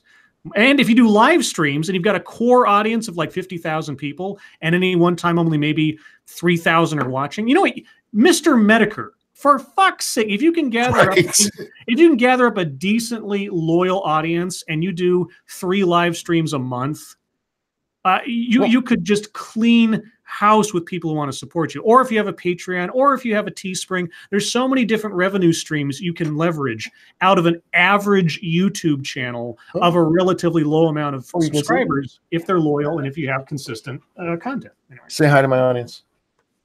Hello. Say bye. All right. Bye. Bye. That's my little girl. Oh, that's the mini. That's the in between. I love you, Monster. Princess Monkey. Okay. Yeah, apparently they're getting ready to leave. My point was this. The reason you can play 6 Degrees of Kevin Bacon is because this is a man who just goes out and works. Yeah. He's had hits over the years, but for the most part, it's like, oh shit, Kevin Bacon's in this, He's a working actor. If you're on YouTube, you can still make a decent living without ever being that big guy. And that's what everybody looks at. Oh, you're big and you better make sure you get one of those backup jobs. Now I'm not making fun of people who have jobs. That's a very important thing if you have a different job, but this is a job. And if you treat it like one, especially if you get to a place like where Jeremy from The Quartering is, he could be set for a very long time as long as he doesn't blow all the money he makes. Mm-hmm. Live below your means, yes, and just stay steady. The problem is it was pre-adpocalypse where if you got big, man, you could be set for life if you just put it away, invest it, something like that. And that is much, much harder to do now. But you get this attitude, and I hate this from people. I hate this. Fucking, you need one of those. You need a real job. Like, fuck you. Do you know how much time I put into this? Now you can sit there and go, well, all you do is talk all day. You try it, motherfucker. You try to be entertaining for 6 to 8 hours a day, just talking with nothing, literally just your fucking voice. You try it. Yeah, the rules for gaining and maintaining wealth don't change based on where the money's coming from. Doesn't matter whether it's so. I'm sorry, over on Streamlabs, and this was a while ago, so I want to get it. I'm so sorry, Scribe. Pincalo, thank you. Perfect example. Second-year college scholarship football players. They get used to a way of life of easy street. Then they blow out their knee on AstroTurf zipper and lose it all. No fallout tuition because of poor education ethics. They end up as a zero. And yeah, what you could do in a case like that is leverage what you know about football into a communications degree. Yeah, there you go. There's always options, but yeah, there's a great book everybody should have a copy of. It's very cheap. You can find it anywhere. It's very old. It's called The Richest Man in Babylon. It's got some very straightforward, pragmatic rules for how to gain, grow, and maintain wealth. And not necessarily to be filthy rich, but just to live smartly. That's all. That's all you have to do. This is Kyle says a real job. What is considered a real job anyway? Exactly. That's the thing that kills me about that whole argument. I'm sorry I'm on this, guys. It pisses me off when I hear this shit. You can lose a real job at any moment. The one argument I'll make against that notion of like a real job doesn't matter is, unlike YouTube, a real job is a consistent, predictable revenue stream. Not necessarily guaranteed. I'm not saying every job lasts forever, but I'm saying that when you have a regular job and you do your 9 to 5, you are set to know that every 2 weeks or once a month, you're going to get a check for X, and you can budget for that and everything else. YouTube is a crapshoot, video to video, live stream to live stream. There's no guarantee, not even an assurity, unless you are ridiculously huge to begin with or have some other branding deal or something else going on. There's nothing that says by the end of this month, I will get X from doing YouTube. That's the only big difference I would put in counter to the notion of, well, you should never, a real job doesn't matter. Well, it's not that I don't think a real job doesn't matter. I just think that the arguments and the comparisons are ridiculous because, again, I've known people who had a job, a steady job, and then the next day they didn't. Right. And it's not from they did anything wrong, just and we had to do layoffs. And yeah, sometimes there's you can get unemployment, but I know people this has happened to, after you've worked there for 3 months and there's no unemployment for that. Yeah, no, I get it. Like I say, no, not even your regular job is an assured thing that'll always be there, but certainly a regular 9 to 5, insofar as like revenue and income, is more predictable than something like YouTube for your basic YouTuber. Pincali, yeah, according to these get a real job assholes, those of us who run our own companies and work for ourselves don't have a real job. Yeah, exactly. And again, I'm not advocating this as a job choice, man. If you're doing YouTube as a job, it's a job, man. Mm-hmm. Yep. And a lot of it, too much of it, requires luck. It really does. Yep. But just the notion you should just quit and get a real job. Shut up. Anyway, we've been on that for a long time. Let's check the hashtag, shall we? Also, forget actually working, guys. Just sell your bathwater. Sell your bathwater. Oh, that stuff. Why did that come up? That was weird. Explosion at Florida shopping plaza. Ooh, oh. What the hell is that? This is from Chicago Mike. This just happened? Oh yeah, explosion reported at Florida shopping center. Yeah. Holy shit. Yeah. Oh, the aerial photo. What the fuck? Unfortunately, this is a really short story. Police and firefighters are investigating an explosion at a Florida shopping plaza that injured multiple people. The explosion happened Saturday morning at a shopping center in Plantation, west of Fort Lauderdale. The blast sent large pieces of debris about 100 yards across the street. The fire and police department said on Twitter that the streets were closed to traffic. The fire department called it a gas explosion with multiple patients. Yeah, it looks like it too. But yeah, that entire there's like a 100-foot square section of that mall. Yeah, okay. Buoyed. I'm going to show you a picture from Twitter because it's bigger than the one in this story. Yeah. Oh my god! And shit got piled on the roof across the street. Yeah, no, so that's crazy. Oof. Gas explosions ain't no joke, man. I actually knew somebody who died because their propane tank exploded. Oh no. Yeah, she'd worked with us, but she'd at Walmart. She'd worked with us, and she quit to go. I think she went to work for the city or something. And then, yeah, one day somebody came to me because her best friend still worked at the store, Mm-hmm. and they're like, Frank, I need to tell you this. And they told me, I'm like, oh no. fuck, somebody's got to tell her. So I went and got a manager I trust. I'm like, we need to go tell her. And so that was a hard conversation. Your friend just blew up, and not in the good way. No, it leveled like her whole fucking house was gone, man. I don't trust gas, man. Oh, look, somebody's throwing in some pictures for Jack. Oh, there's some redheads for you there. I saw.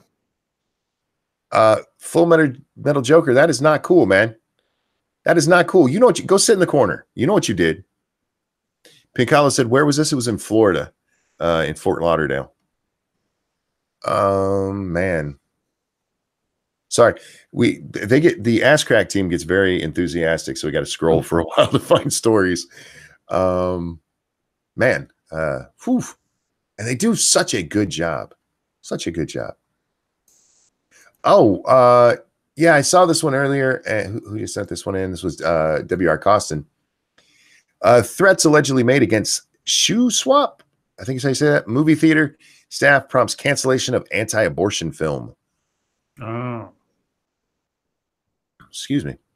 Threats alleged to have been made against Salmar Theater staff have led to a decision not to show the controversial anti-abortion film Unplanned. Salmar Community Association board members Chris Papworth confirmed Thursday that the board has agreed to pull the movie's 5-day run set to begin on July 12th. He said the difficult decision to cancel the film was made out of concern for the personal safety for Salmar Theater management, who had received personal threats via social media. Oh, wow. Eric Peters over on the... Wow, dude. Thank you so much. Donation of 4321. Boom is the message. Yeah, Oh, Scribbles, I don't think I told you this. I think I found a way, because I have that delay when I use my satellite. Mm-hmm. Faithless gave me a way that I might still be able to actually stream it through my channel and do all that neat stuff like the 4321 boom, but we would turn that the fuck down because Sinatra deafens his audience when he does that shit. But no, seriously, Eric, that is very, very generous of you. Thank you so much. I appreciate it. Thank you. You guys are you're my sugar daddies. Do you guys like that? What's a good word for people who I usually call them my boss? You guys are my boss, but well, I mean, you're a monkey, so you're my zookeeper. Yeah, well, it could be the zookeepers. You could be. I mean, what do you call people? Animal handler. Well, I don't know. Lady Monkey might get jealous. I was thinking about the people that like attend the zoo and like go up and feed the monkeys, kind of thing. Kyle says, "Hey, does anyone know their stuff about computers? What do you need to know, bud? I know quite a bit, and what I don't know, there's people in the audience who make me look like I know nothing. So, ask a question if you have one, and we'll do our best to." WR says, "My senpai has recognized me." About this movie, Unplanned. Did you watch the congressional hearing when they had Twitter, Google, and Facebook up there with the chick from the ACLU? No. I don't know why they had the guy from Google that they did, because he didn't know jack shit. Every time they ask him about a specific incident, he's like, I don't know about that specific incident. But he was asked about why the movie Unplanned was pulled from YouTube. He's like, I'm not familiar with that case. I'm not sure what you're talking about. This movie has pissed off a lot of people, and what it is it's a dramatization of a woman who used to work for Planned Parenthood. Right.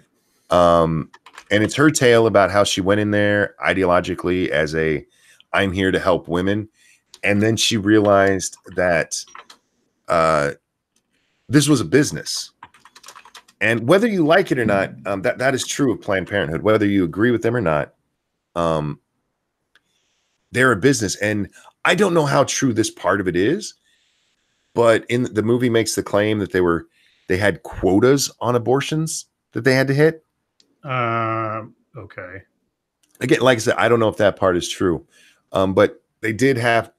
That's the whole point, is that this happened, and she actually was in on an abortion. She actually saw it rather than just being the director of the Planned Parenthood. She was the director of, Right. and that's what she's like. Whoa! I just saw it, and it was like an awakening for her. On its face, there's nothing wrong with that movie. You don't have to like it, and if there's people out there threatening theater employees over that, what the fuck is wrong with you? It's just a movie. You know what? You guys, the Streisand effect has happened with this movie. Mm-hmm. If they would have just left it alone, it would have come and gone by now. But very much like Red Pill, the number of people who are fighting against this movie, like it couldn't be shown in Canada or some shit like that. They pulled it in Canada completely. Just let it happen. Shh. Just let it happen. And it would be done by now. And this thing's been out for what? Months. Months. It should be straight to DVD by now. What the fuck? You guys are keeping it alive doing this stupid shit. Yep, Streisand effect. I mean, how many videos and movies, etc. You like? I remember walking by a Redbox the other day, and I never used Redbox, but I just glanced. I was waiting for something. I glanced at all the movies on the face, and I swear to God, 99% of the movies listed there, they had stars whose names I recognized, but I've never heard of that movie. I didn't know that existed. What is that? You know, it's just all these cheap comedies or action movies that are so low rent, like something that Bruce Willis did for like $10,000 and spent like a day being filmed, and then they put it out there as a movie or something. Now, we generally don't do dead children on this one. On this show, we don't talk about it. Yeah, but we are in this case. Disney bans grieving father from having Spider-Man on his son's grave. Oh, I saw this. Is this Disney? Now, what do you think? Was this true? Because this sounds way too cold. Is this true? Well, it might sound cold, but if you're protecting your brand, and they're going to make the headstone, anything that would be copyrighted, you'd have to have the right to do it. But let's see. A grieving father has been denied permission to put a picture of Spider-Man on his little boy's grave because Disney wants to preserve the magic of its characters. Marvel superfan Ollie Jones 4 died of a rare genetic disorder last year and was given a Spider-Man themed funeral featuring a horse-drawn carriage decorated in red and blue balloons. This is why I don't do this, man. I got to fan myself here. Hang on. 4. God damn, man. The whole story. I'm sorry to this dad, man. That's fucked up. His dad, Lloyd Jones, asked the council for permission to get an etching of Spider-Man on Ollie's gravestone, as he wanted the magic to remind him of his son. Council officials told Lloyd to contact the Walt Disney Company, which owns the Marvel franchise. The rejection email from the US-based giant instead offered the devastated family a personalized celluloid frame, effectively an action frame taken from a comic or film showing a scene from Spider-Man with handwritten messages to Ollie. Dad of 6, Lloyd said, "I really wasn't expecting this. It's another massive blow. I felt sure they would allow it." Lloyd said the movie giant is trying to disassociate their characters with death and felt the decision was about money. He added, "This makes no sense. Characters die in their films all the time." Yeah, Disney, are you if that is really what they said, are you fucking kidding me? We just saw Endgame. Are you fucking kidding me? Anyhow, I hope that if this is true, that there's a big public backlash and Disney goes, "Oh, whoops." Because, Jesus, Disney, what the fuck are you thinking? Holy shit, ramen. Dude, you knows what I like, my friend. Oh, what am I missing? This is scrolled down. This is from like 9 hours ago. Oh. Look, I like the brunettes and I like them curvy. Pincalo says, "Fuck it, take me to court." Thank you so much for the donation. Right? But the problem is, again, unless you're going to do the art yourself, No artist is going to do that and risk getting themselves sued. Damn. Okay. I'm trying to find stories, and y'all are distracting me with beautiful women's. What is this?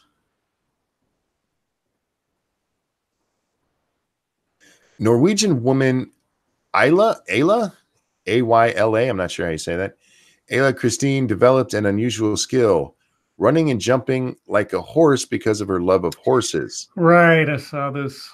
Okay, it's a video, so you guys know with my shitty internet, I can't show that, but I will put the link in chat here so you can watch it yourself. Have you watched it yourself yet? I'm watching. Oh, dear Lord. Just wait. Just wait till she starts like getting up to speed and jumping over stuff. Oh, no. It is creepy. Oh, no. Now, I was saying on Twitter, somebody needs to motion capture that lady and use her in the next Silent Hill movie. Okay, there's got to be something wrong with her. Well, obviously there's something wrong with her, but she's very good at it, whatever she's doing. Oh, my. Oh, my. Yeah, no, she's That's talented. That's going to haunt my dreams. It's also going to fuck up her back, but that's beside the point, I guess. Well, that's the point. That's why I said there's got to be something wrong with her, because that's not normal human movement. Yeah. Holy crap. Thank you, Becca, for that. But that's going to haunt me now, because that's not cool. Oh, Ramen threw in some. Oh, yeah. Polly would like those. Polly would really like those. Some noir pictures. Mm-hmm. Can you send it directly to me? Who are you talking? Is that to me? Nuts? Because yeah, of course I will. But if you're talking to someone else, because I think who was it that asked about computer stuff? Was it This is Kyle? That's bad. Crack like that. Oh, sorry. I told you to do it, and then I stopped reading chat for a second. I apologize. So now I have no idea what the fuck's going on. I apologize. Yes, it was Kyle. Nope, talking to Kyle. Okay. Kyle needs PC help. Yep. And he asked about it, and like I said, I do this to my audience all the time, Scribbles. Mm-hmm. Like I'm like, hey guys, what do you think about this? And then like 5 minutes later, oh shit, I asked you guys a question, didn't I? Well, you have an excuse at least. Yeah, I'm brain dead. Kyle, why does it say you can't post the link? A lot of people, did they go back to only people with wrenches can post links? Oh, you're asking me about YouTube policy? I don't know. Oh, he said he's got a link to a build. Throw it up on the, or you can tag me in that too. Why is MIT AM now? Okay, here's what happened. Oh, so last night we did Lords of the Night, and then we did the game stream over on 2 Cents Plus. And when I was done with that, I hadn't played The Sims in 2 days, so I went and did that. And I was going to do Monkey in the Morning at that time, but Bear had scheduled his breakfast for Bear then, so I went and did that with him instead. And by the time that was over, it's time for Little Butt to get up. So I went and waited upstairs for her to wake up, and she woke up, and we had breakfast, and then I passed out on the couch. So when I woke up, it's like, yeah, let's go do a Monkey in the Morning, because I didn't do it. The end. It's nothing more deep than that. Oh, there's a story that Far sent in from last night. I'm not going to read it, but thank you, Far. It's about the thing I talked about right as we got offline last night, Scribe, the rewiring of nerves to help people get control back. And what they're doing, guys, is like people who have some paralysis. It can't be complete paralysis, but like if you can move your upper arm, but you have no control of your hand anymore, what they're doing is they're taking the nerves that control your hand and hooking them up to other things. So like if you can turn your hand over, but you can't squeeze your hand, what they're doing is they're taking the nerve that sends the signal to turn your hand over and rewiring it to be the one that closes your hand. It's really weird and cool, but it's giving people back functionality, and plus anything that helps with nerve damage, I'm all up on. I'm all for that shit. No, it's a really cool use of science that we don't have enough of, or we don't celebrate enough of, I should say. We have too many political arguments about science and not enough. Jesus Christ, look at the cool things we're doing to help people. You know, To send us to the moon, God damn it. not just to the moon, with building materials. He wants sent to the moon with building materials so we can make moon base. Yeah, moon base. Remember, I've watched too many movies with genies and pacts with the devil and shit. You got to be very specific when you ask for something, Scribe. Yeah, Monkey's Paw. Read that story if you want to get an idea about that. Excuse me. What's this one? Oh God, yeah, I saw this. Oh, this is such a horrid story. Okay. Wrong Chicago family takes brother off life support amid mistaken identity. Oh, Jesus. A man was taken to Mercy Hospital in Chicago, Illinois in April after being found lying unconscious beneath a car, naked with facial injuries. Chicago police identified him through mugshots as Alfonso Bennett, and in May, the hospital contacted relatives. He died after they agreed to switch off life support, but the real Mr. Bennett later showed up at a barbecue.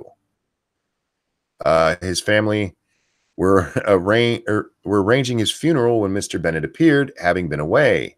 After fingerprinting him at the morgue, police then named the dead man as Elijah Brittman, 69, and his real family were eventually contacted. Ugh. Both families are now suing the hospital and the city of Chicago for negligence No shit. and inflicting emotional harm. Yeah.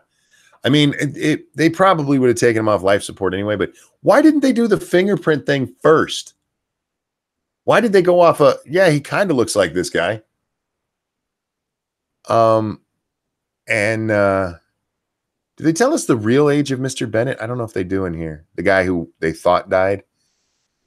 Yeah, I don't know, but yeah, they're going to win those cases. Sorry, Chicago and that hospital, you kind of fucking deserve it. And yeah, I understand their scribbles. No big deal. I'll be wrapping up here shortly. My son's coming back home. He didn't stay last night because he wanted to sleep in his own bed, which I get. But he accidentally left his glasses and the cord to his laptop here. But the text he sent, it was so cute. I'll probably be there for dinner tomorrow because I forgot my glasses and the cord to the computer. I'm like, you could have just said you wanted to come eat dinner with us. Could have just been like, Dad, I want to have dinner with you, and be like, cool. But now he had to have an excuse to come do it. Like, damn it. Oh, wow. Some cosplay down there. Some Spider-Man. Mm-hmm. Spider-Girl. Spider-Girl. What is it? Spider-Gwen? That's not Spider-Gwen. That's actually Spider-Girl. But okay, that's enough of that news. I'm going to get distracted by naked ladies again. Scribbles, you have a familiar with the matter tomorrow, correct? I do. Three-sided coin will be talking to me, strangely enough, about personal finance, like credit and housing loans and all that kind of stuff tomorrow. Noon Pacific, 3 p.m. Eastern. Make sure you set your calendar for that, guys. We will be on Lords of the Night tonight at 9 on this very channel. How long have we been going? I try to make these 2 hours, but as late as we started, I mean, if it was a little... the clock on here says 107 minutes ago you started, but I don't know if that's current. 107. So just over an hour and a half. Hour and 40, thereabouts. Yeah, I'll stretch it to 2 even if you drop. No big deal. Not stretch. Yeah. I'm not gonna stretch. No, I do have to split those. So I'll hey, I don't do this very often when the opportunity strikes, but thank you for having me on to do a non-structured show, which I don't do that often, obviously. It's just fun. I've mentioned this many times. I love the structure of our show because if we didn't have that on Lords of the Night, that would have fallen apart a long time ago. Probably. We needed it because we were sitting there at times going, shit, I don't know what to talk about now. Right. And I love the fact that we have that, and it makes it a very distinct show from so many others out there, including this one. But sometimes I also like to, talk about Downsy eggs for half an hour for no fucking reason. It's just the nature of the monkey beast. Whatever floats your boat, monkey. Right. I mean, sometimes it's good to just let your hair down and kind of like we did with the debates ones. Although those ones, because of the debates themselves, by the end, man, I was just like, God, I hope this ends soon. Yeah, no, my energy level for the debates, like, I was good for about halfway, and then I was kind of like, okay, get on with it. I think you can hear it in all of us. About an hour in, we're just like, all right. Yeah, you hear more about the debate than you do the actual commentary because it's like they're not saying anything interesting anymore. Yeah, and maybe if it had been an actual debate, it would have been better. But right, I don't know what nights the next ones are on, but if it's on mine, I think we'll just do a normal show and running commentary with somebody paying attention if they want to. Yeah, because it's a slog. We'll just cover it the next fucking night. Because Jesus. Midnight Exile says those debates got so goddamn boring so fast. We had a ton of people, and I want to. We have the best audience. We really do. A ton of people is like, I don't care about the debates. I'm only listening for you guys. And it's like I appreciate you guys for doing that because those debates got boring as fuck. We had a little bit of sparks there with Kamala, and Old Man Joe. Old Man Joe the sniffer. Oh God. I agree harder. I agree hardest. No, you're a bigot. That is actually a pretty good description there at midnight. Yep. All right, dude. Well, hey, enjoy the rest of the show, and I will talk at you tonight. But thanks for showing up, everybody, and I'll talk to you all tonight as well. Yeah, I don't have his channel link down there. I'll throw it down. But Scribe Light on the YouTubes and on Twitter. Check him out. You know who he is. See you later, Scribbles. Thanks for coming, bud. Yep, thank you for having me on. All right, let's see. That gives us what, about 20 minutes. 20 minutes. Because I do like these to be 2 hours, and it's not so much just for you guys, but it's also for what's the word I'm looking for? The podcast. Which I didn't put the last one up because I was like 4 fucking hours, and I'm like, I don't know. I don't know if I want to do that. Goot, if you want to come on, I will definitely send you a link. We haven't got to talk in a while, man. But let me know if you want to, but I'll send it to you. What was I talking about? Oh, the 2 hour thing. Yeah, I think 2 hours is a good length for the podcast themselves. So we'll see. I don't know why I'm having issues posting links and not having them work. I'm wondering if YouTube did it again. They used to have it so you could only post if you had a wrench. And then for a long while, it was like, no, everybody can post. And I haven't changed any settings. So if there was a change, that's entirely from YouTube, not from me.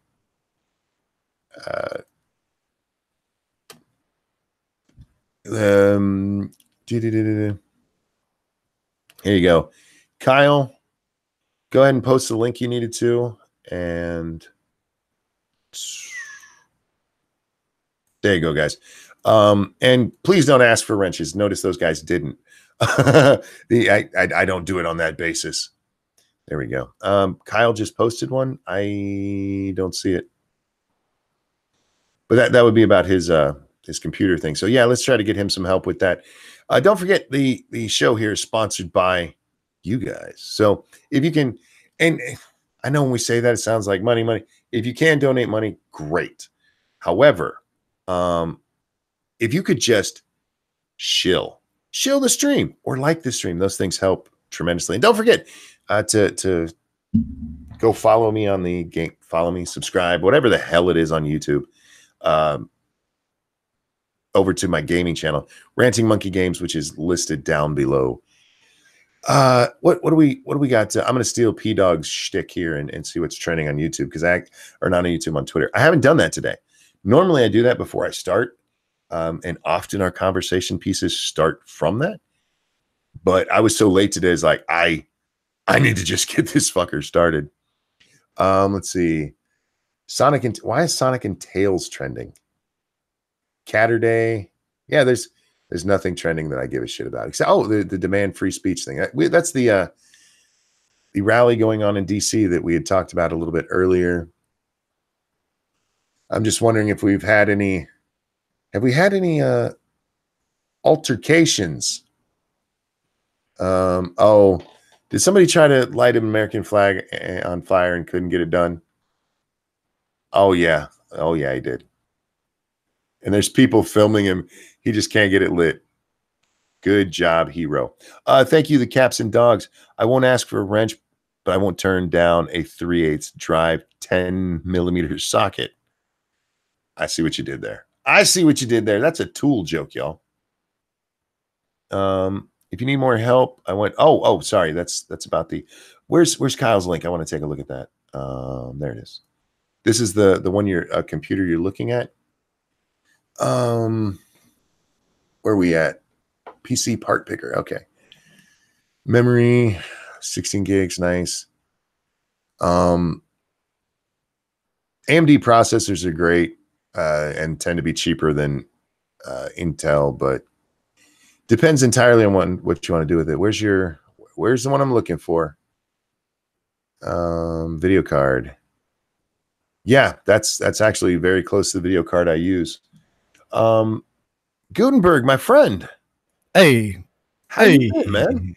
Pretty good. How you been, dude? Oh, man. Ups and downs, but mostly up, so I'm not going to complain. Yeah, you can't complain about that. How was your 4th, my guy? Pretty quiet, actually, but a cool thing happened on the 5th where we all got to watch fireworks together. The whole family came up, which was awesome, having them all here on the 5th, but they weren't all here on the 4th. And the family that was here all went out to fireworks, so I was here alone.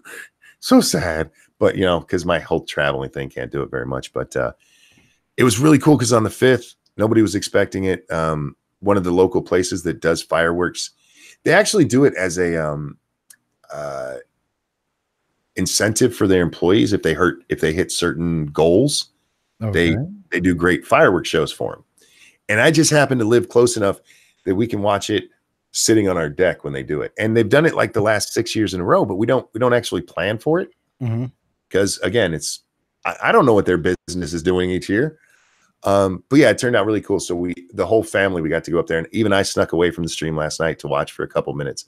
So it's one of those dad things and granddad things, I guess, at this point, where it's just like watching all my children in awe of watching this shit blow up in the air. Right. You're not so much watching the fireworks. You're watching your family watch the fireworks. Yep. Yeah, I get that part of it. Well, that's great, dude. Are they like a nice size fireworks? You don't have anything put on by the city? You like a city? Not the city I live in. There's several cities around that do it, and usually it's like a 30-minute drive to get to them. And I gotcha. For me, that's not worth it. I mean, I can watch fireworks on YouTube if I have to. What I was surprised by when I was down watching. I live in a somewhat fairly decent sized town, and they put on a fireworks show every year. And what I was surprised by this year, not a lot of people holding their phones up recording them. I think they finally realized you're never going to watch that shit again, right? No one's going to watch it if you show it to them. They're not going to give a shit. Now, I would agree with you in most cases, but I did watch the video that Lady Monkey shot because I didn't think I was going to get to see any others.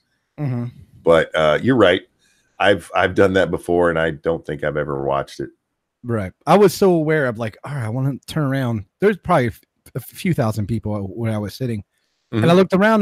There's one guy recording the fireworks. Everyone else had their phones away, like normal fucking productive human beings of society. I was rather impressed.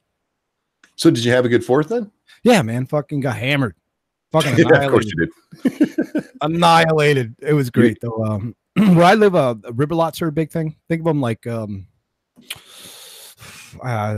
of it like kind of like a lake party, but it's a river. And sure. I don't know if a lot of people listening to this now are around northern towns that have like rivers where river lots are a thing, but it's just a big party where kegs of beer everywhere, food, and people just walk from lot to lot and and just enjoy the music, the festivities, and mingle. It's a fucking great time. Awesome. Yeah. I love the 4th. I really do, even if I can't go out, because I don't know if it's the older I get or if I've just always been this way, man.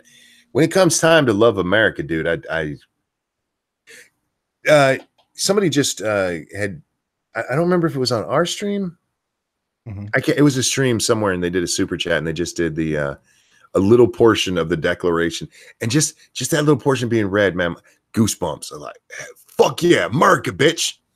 Yeah, this is the time of year when people tend to drink a lot and get super fucking patriotic, and I love it. Oh, me too. Me too. I love it. And you know what? You know what's weird about since the Trump election? I don't want to get too political because I know you only have like 15, 20 minutes left. But I saw a lot of people like with their faces painted, a lot more American flags, like just kids running around like just red, white, and blue. More so than, you know, in the last 10 years. It seemed really prevalent this year. Like everybody was in the spirit. It was great. It was a good time. This is what. How much did you pay attention to the Trump parade? I caught the recap, a little bit of it on YouTube. There was a bunch of nonsense going on before it happened, and a little bit after, but mostly before. About this is just a Trump campaign rally, and this is just several people. This is Trump's ego. I'm like, the fuck are you talking about? He's doing a pro-America thing. Yeah, if anything, it's an American ego thing. And how old are you, Goot? I'll be 40 in 4 days. Okay, so you're really close to me. So I don't remember or know how much you remember about this or how much you've looked at it since. But if you go back to when Carter was president, and then Reagan comes in, right? Sure. During Carter's administration, America just got down. We were just down. We were beaten the fuck down. We had, by this time, 10 years of negative coverage of Vietnam had just ended. You had the inept Carter attempt to rescue the hostages where the fucking helicopters hit each other on the way out. Right, the Iran. Yeah, and then you had and the Iran crisis itself with the hostages. And of course, the gas crisis, the completely manufactured gas crisis. Right. And then Reagan comes in and he's like, fuck no, man. America, bitch. Right. And I feel like Trump is doing that same thing after the Obama apology tour. I mean, Obama almost seemed ashamed of America at times. Yeah, we used to call it his apologetic tour. Apology tour. Yeah, troll around the country and like bow to foreign leaders and all that kind of shit. Around the world, yeah. Absolutely. And in third world countries, they see that as a sign of fucking weakness. It's not like an American culture where that might be like a little bit of a respect. That's seen as a docile, a cowering type of maneuver. You're a bitch is what it's seen as. Pretty much, yes. Yeah. But now we have Trump who's like pro-America, motherfucker. Right. No matter how he makes a lot of gaffes and shit with that, but this man loves his country. Absolutely. And he's not ashamed to.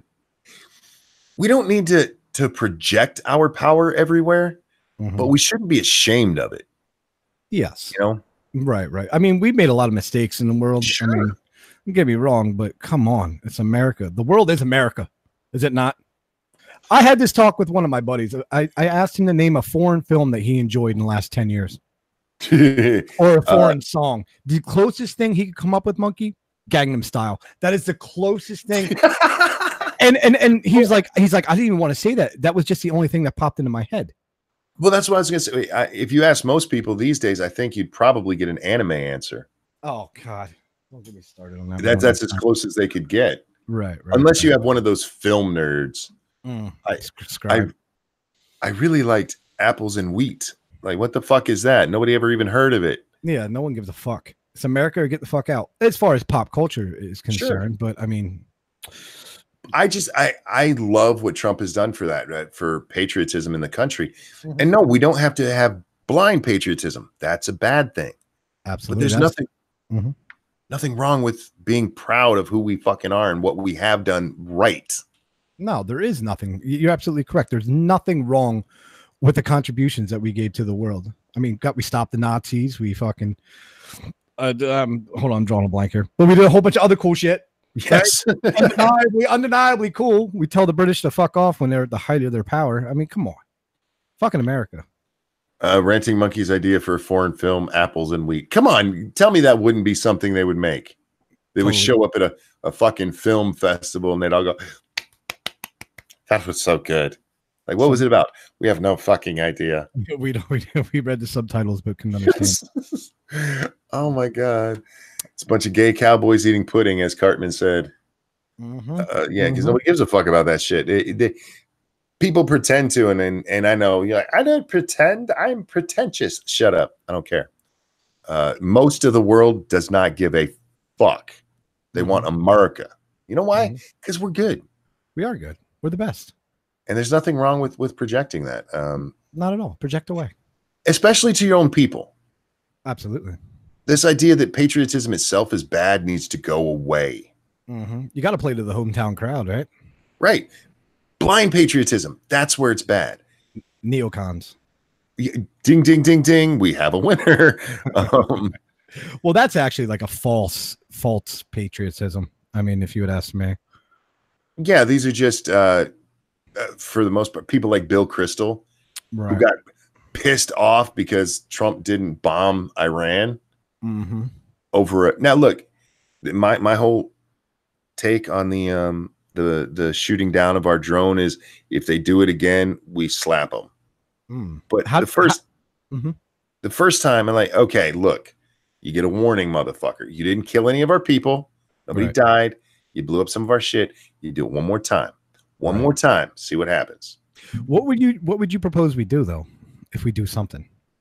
If they take out one of our another drone, say, we hit the site that took it out.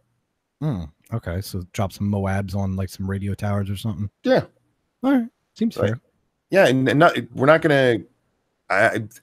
The plan, I believe, as it was released, they were going to hit an airport or something. You know, one of their military airports.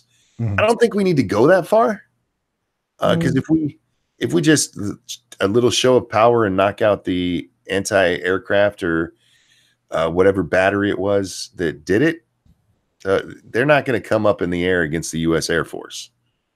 They're not coming up in the air against the U.S. Navy. No, they know they could not directly assault America like head on. They'd have to do some sneaky, underhanded shit, right? Yeah.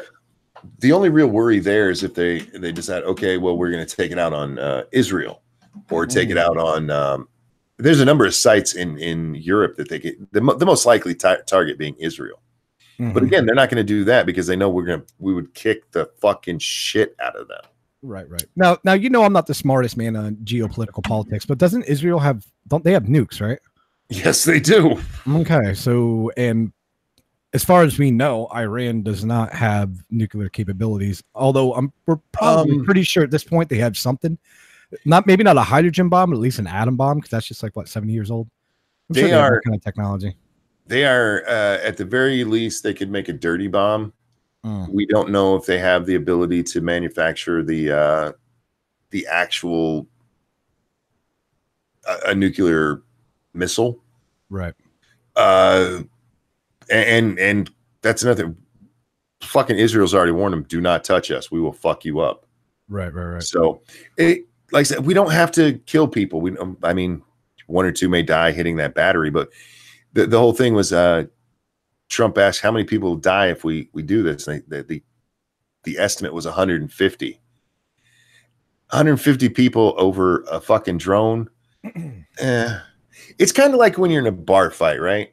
Some dude bumps you or something, like, don't do that again. Don't escalate. Don't do it again. I will fuck you up. Right. And yeah, that's all we have to do. Like, motherfucker, you got one. You got one. Don't make me do it. And Iran, I've talked about this before because we hear about this shit all the time. Like, China's building up their military, or Iran has the biggest military in the region. I'm sure everybody's seen those memes, right? Where the American bases all around Iran. Right. I mean, yeah.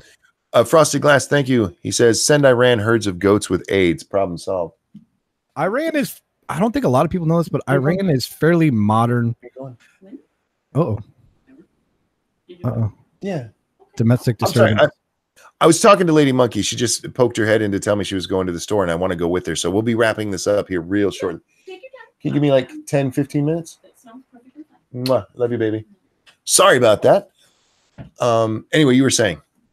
Oh, that Iran is privately very secular, but the government is very religious. They're not like Iraq or Afghanistan. They're somewhat modernized to the point where if you were dropped into Tehran or Tehran, it would look like it wouldn't look like a third world country. It's actually fairly modern. I don't think a lot of people understand that.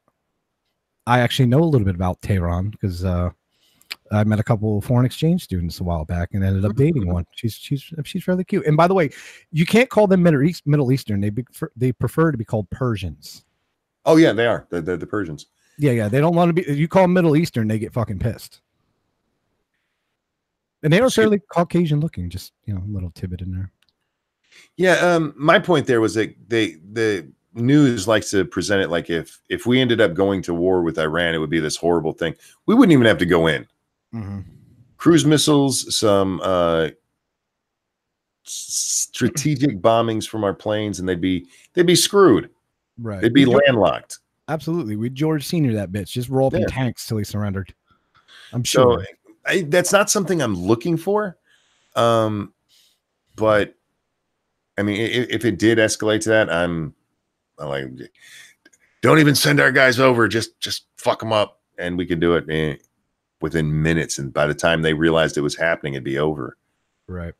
But yeah, I love the fact that patriotism is coming back.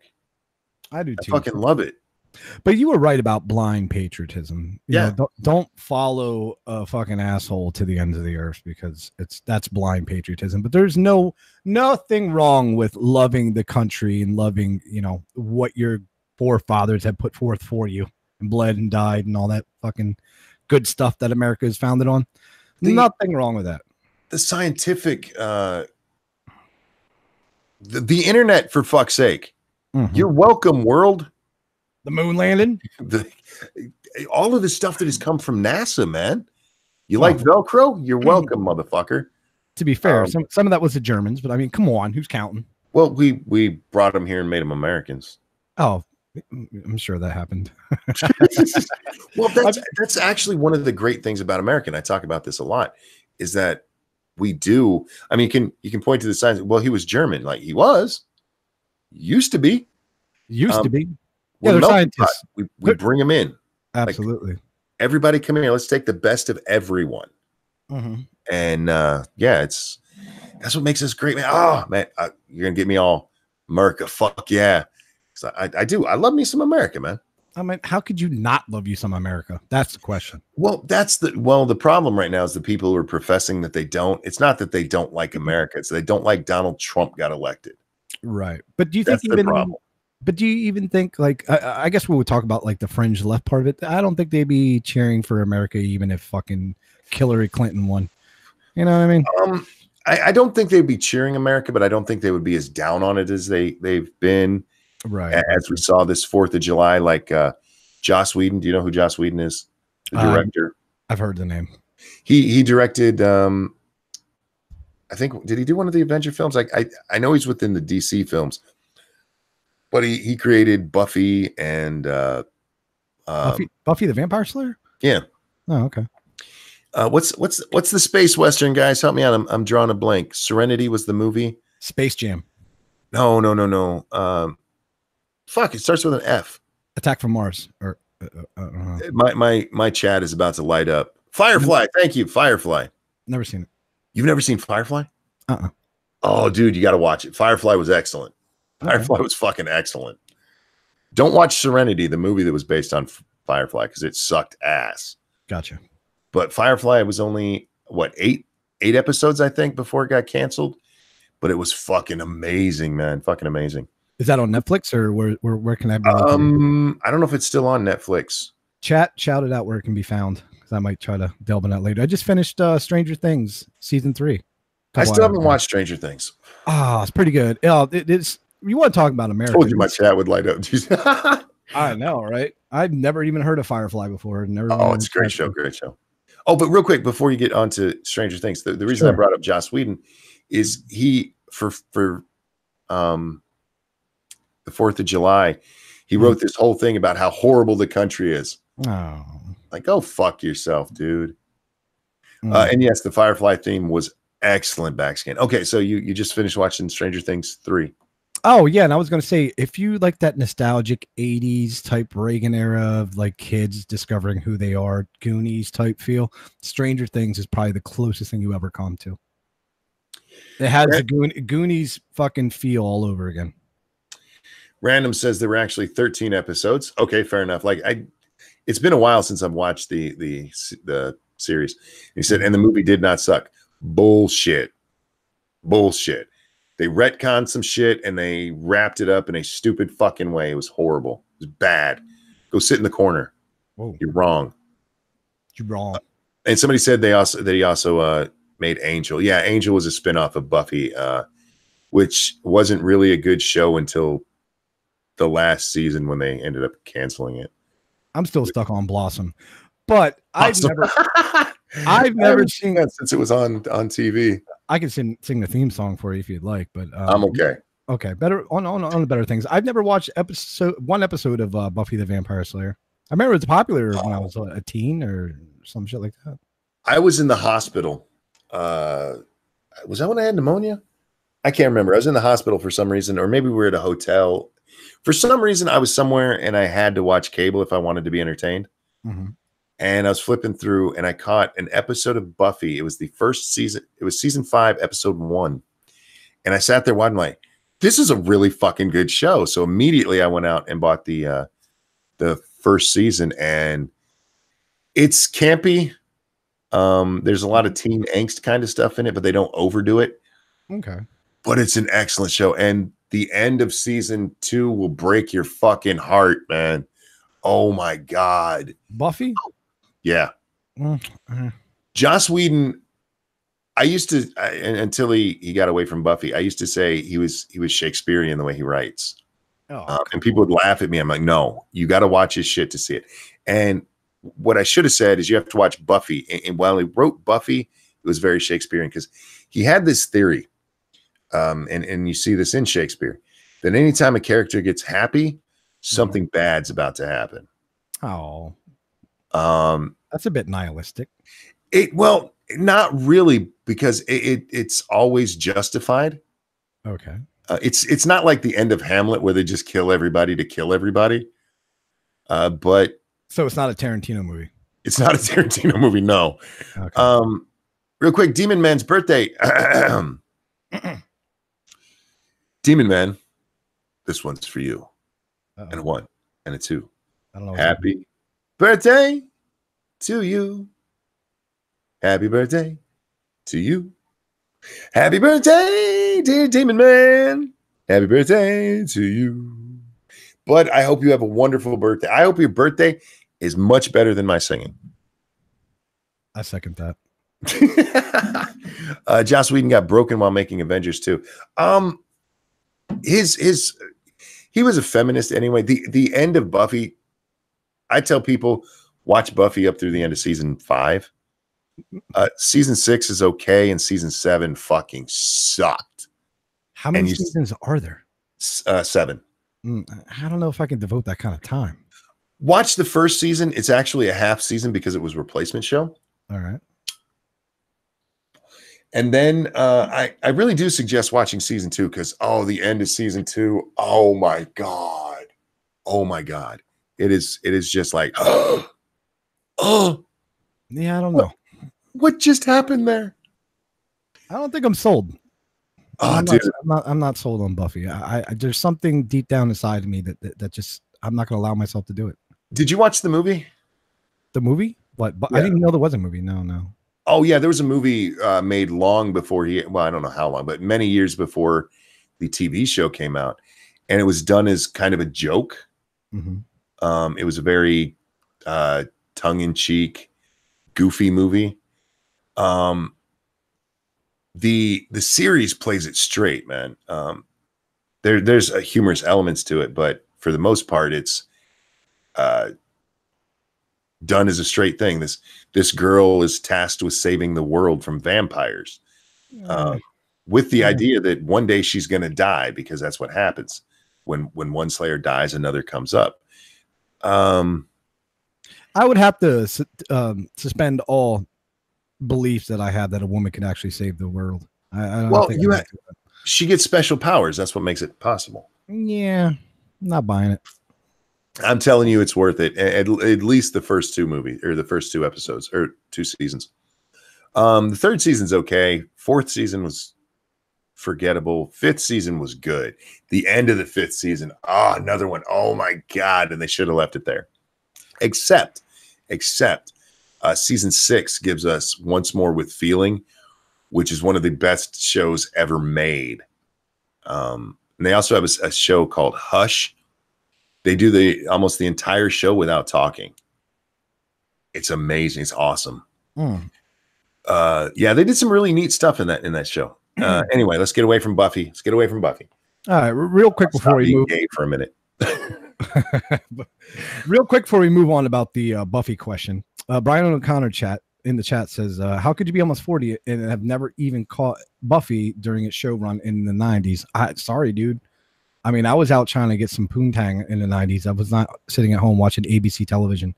I mean, I may have seen a part of one episode sometime in my life, but it never caught my attention like our friend Francis here. I'm sorry. Well, where we live, we couldn't actually watch it. We couldn't get the channel that it was on. So all of it that we saw, we would wait for the season to come out, and then we would just binge the fuck out of it as a family. I got you.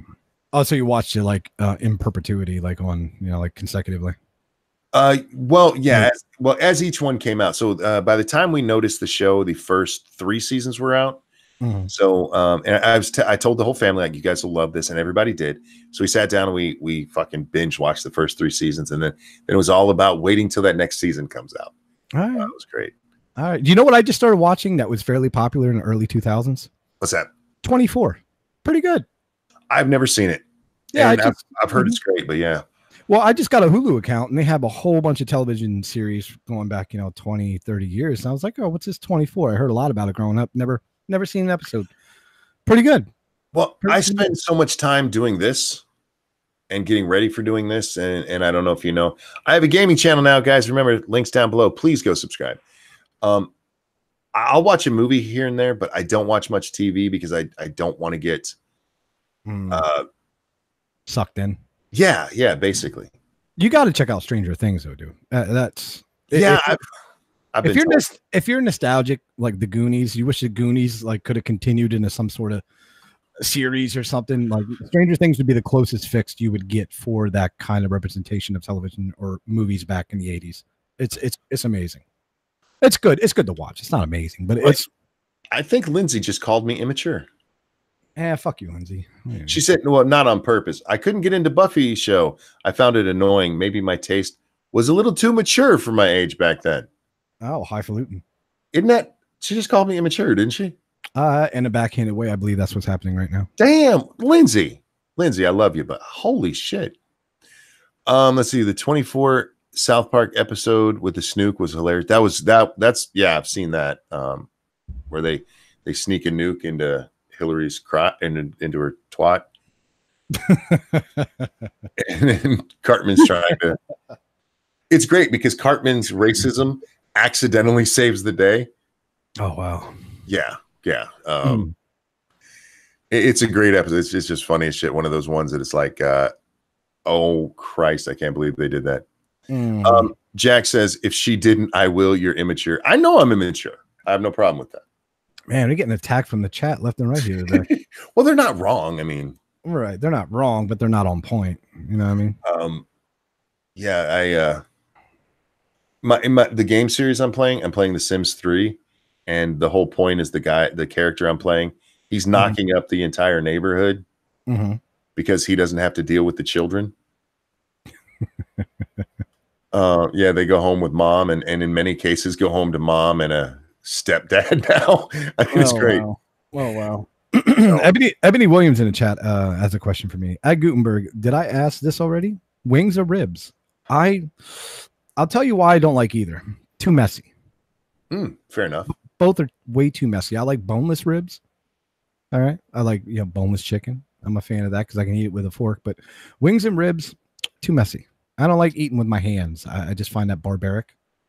Oh, I love eating with my hands because it's barbaric. I mean, I'll eat a sandwich, but the bun acts as a cushion between you and the meats and the condiments. I don't like getting my hands all saucy. I just find that gross. As for being too messy, just to prove to people that I could do it, I wore a beautiful white shirt to go eat ribs one time, and not a drop on me. Stunning and brave. I was just like, see, you can do it. You just have to be careful with the way you do it. Well, you just got to lean over a lot. I got bad posture as it is half the time. I can't be fucking in the crouched over position. I see people eating wings all the time and they always have their head hanging over the basket, sucking down. Just not a fan. I'm not a fan of wings. I like boneless wings. Yeah, me too. No mess. You eat it with a fork. I don't like having to deal with gristle and shit on those nasty. Well, a wing has barely any goddamn meat on it to begin with. Right. And there's, just no. Give me a boneless wing. And I know there are people like that. That's not a wing. It's breast meat. Yeah, I like breast meat. I like breast meat too. It's my favorite. I'm not a big fan of the dark meat. It's too greasy. Oh God. What do we have? What do we have going? Oh God, it's 2:00 in the afternoon. Fuck. You got to wrap this up, don't you? Yeah, I do. I gotta go hang out. I'm going to the store with the wife. I get out of my house for a change because God, it's probably been a month since I've left my house. Ranting Monkey is a hater. I'm not a hater. I just hate some things. was that about the wing or rib question or what? Probably the wings. Yeah. Just people they get mad at me when I say wings don't have any fucking meat on them. They don't. That's why you got to eat 12 of them. And they look, wings used to be the part of the chicken that was eaten last because it was the only thing left. And there was nothing on it. And then some jackass went, you know what we can do? If we cover these in hot sauce and charge people $1 for a third of a wing, it's actually a third of the fucking wing that you get. Right. Like, people will buy this because that's what Americans do. It's like, wait a minute. This used to be the part people would likely throw away, but now you're charging me $1 for a third of it? Well, that sounds like a fucking deal. And then we go buy it because that's who we are. Anyway, guys, Pincalo says, after the show, Blind Press, Skeptalk, and Irate Bear are talking Enterprise over on her channel, and Bloodwing is on his show in 30 minutes. Pincalo, do you have the link for Blind's stream? Because if you do, go ahead and throw it into the chat, bud. We love our Blind Press around here. She's a sweetheart. I don't like to correct you, but I am going to correct you. He said Skeptalk and Irate Prostate. What did I say, Bear? Yeah. Oh, I'm sorry. Irate Prostate. Common mistake. Well, if I say irate, I'm usually talking about Bear. Listen, it's only 2 days after the 4th. We can't be bringing up British names around here. You know what I'm saying? Indeed. Need like a week buffer time. And there you go. Pincalo has dropped the link in the chat. Guys, check that out. Gutenberg, is there anything you'd like to pimp out?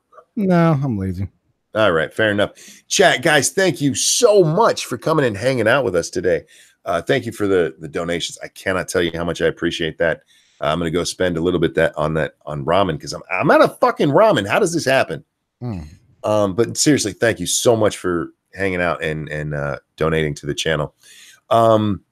I'd like to thank Scribe, who was here earlier. I'd like to thank Gutenberg. Don't forget, tonight we will be on Lords of Night, this very channel, 9 p.m. Eastern time. Then we'll be over on 2 Cents Plus playing some 7 Days to Die. I don't know if I'm going to sim tonight. We'll see. But everybody, we love you. We'll see you next time. Bye, guys. Have a good weekend.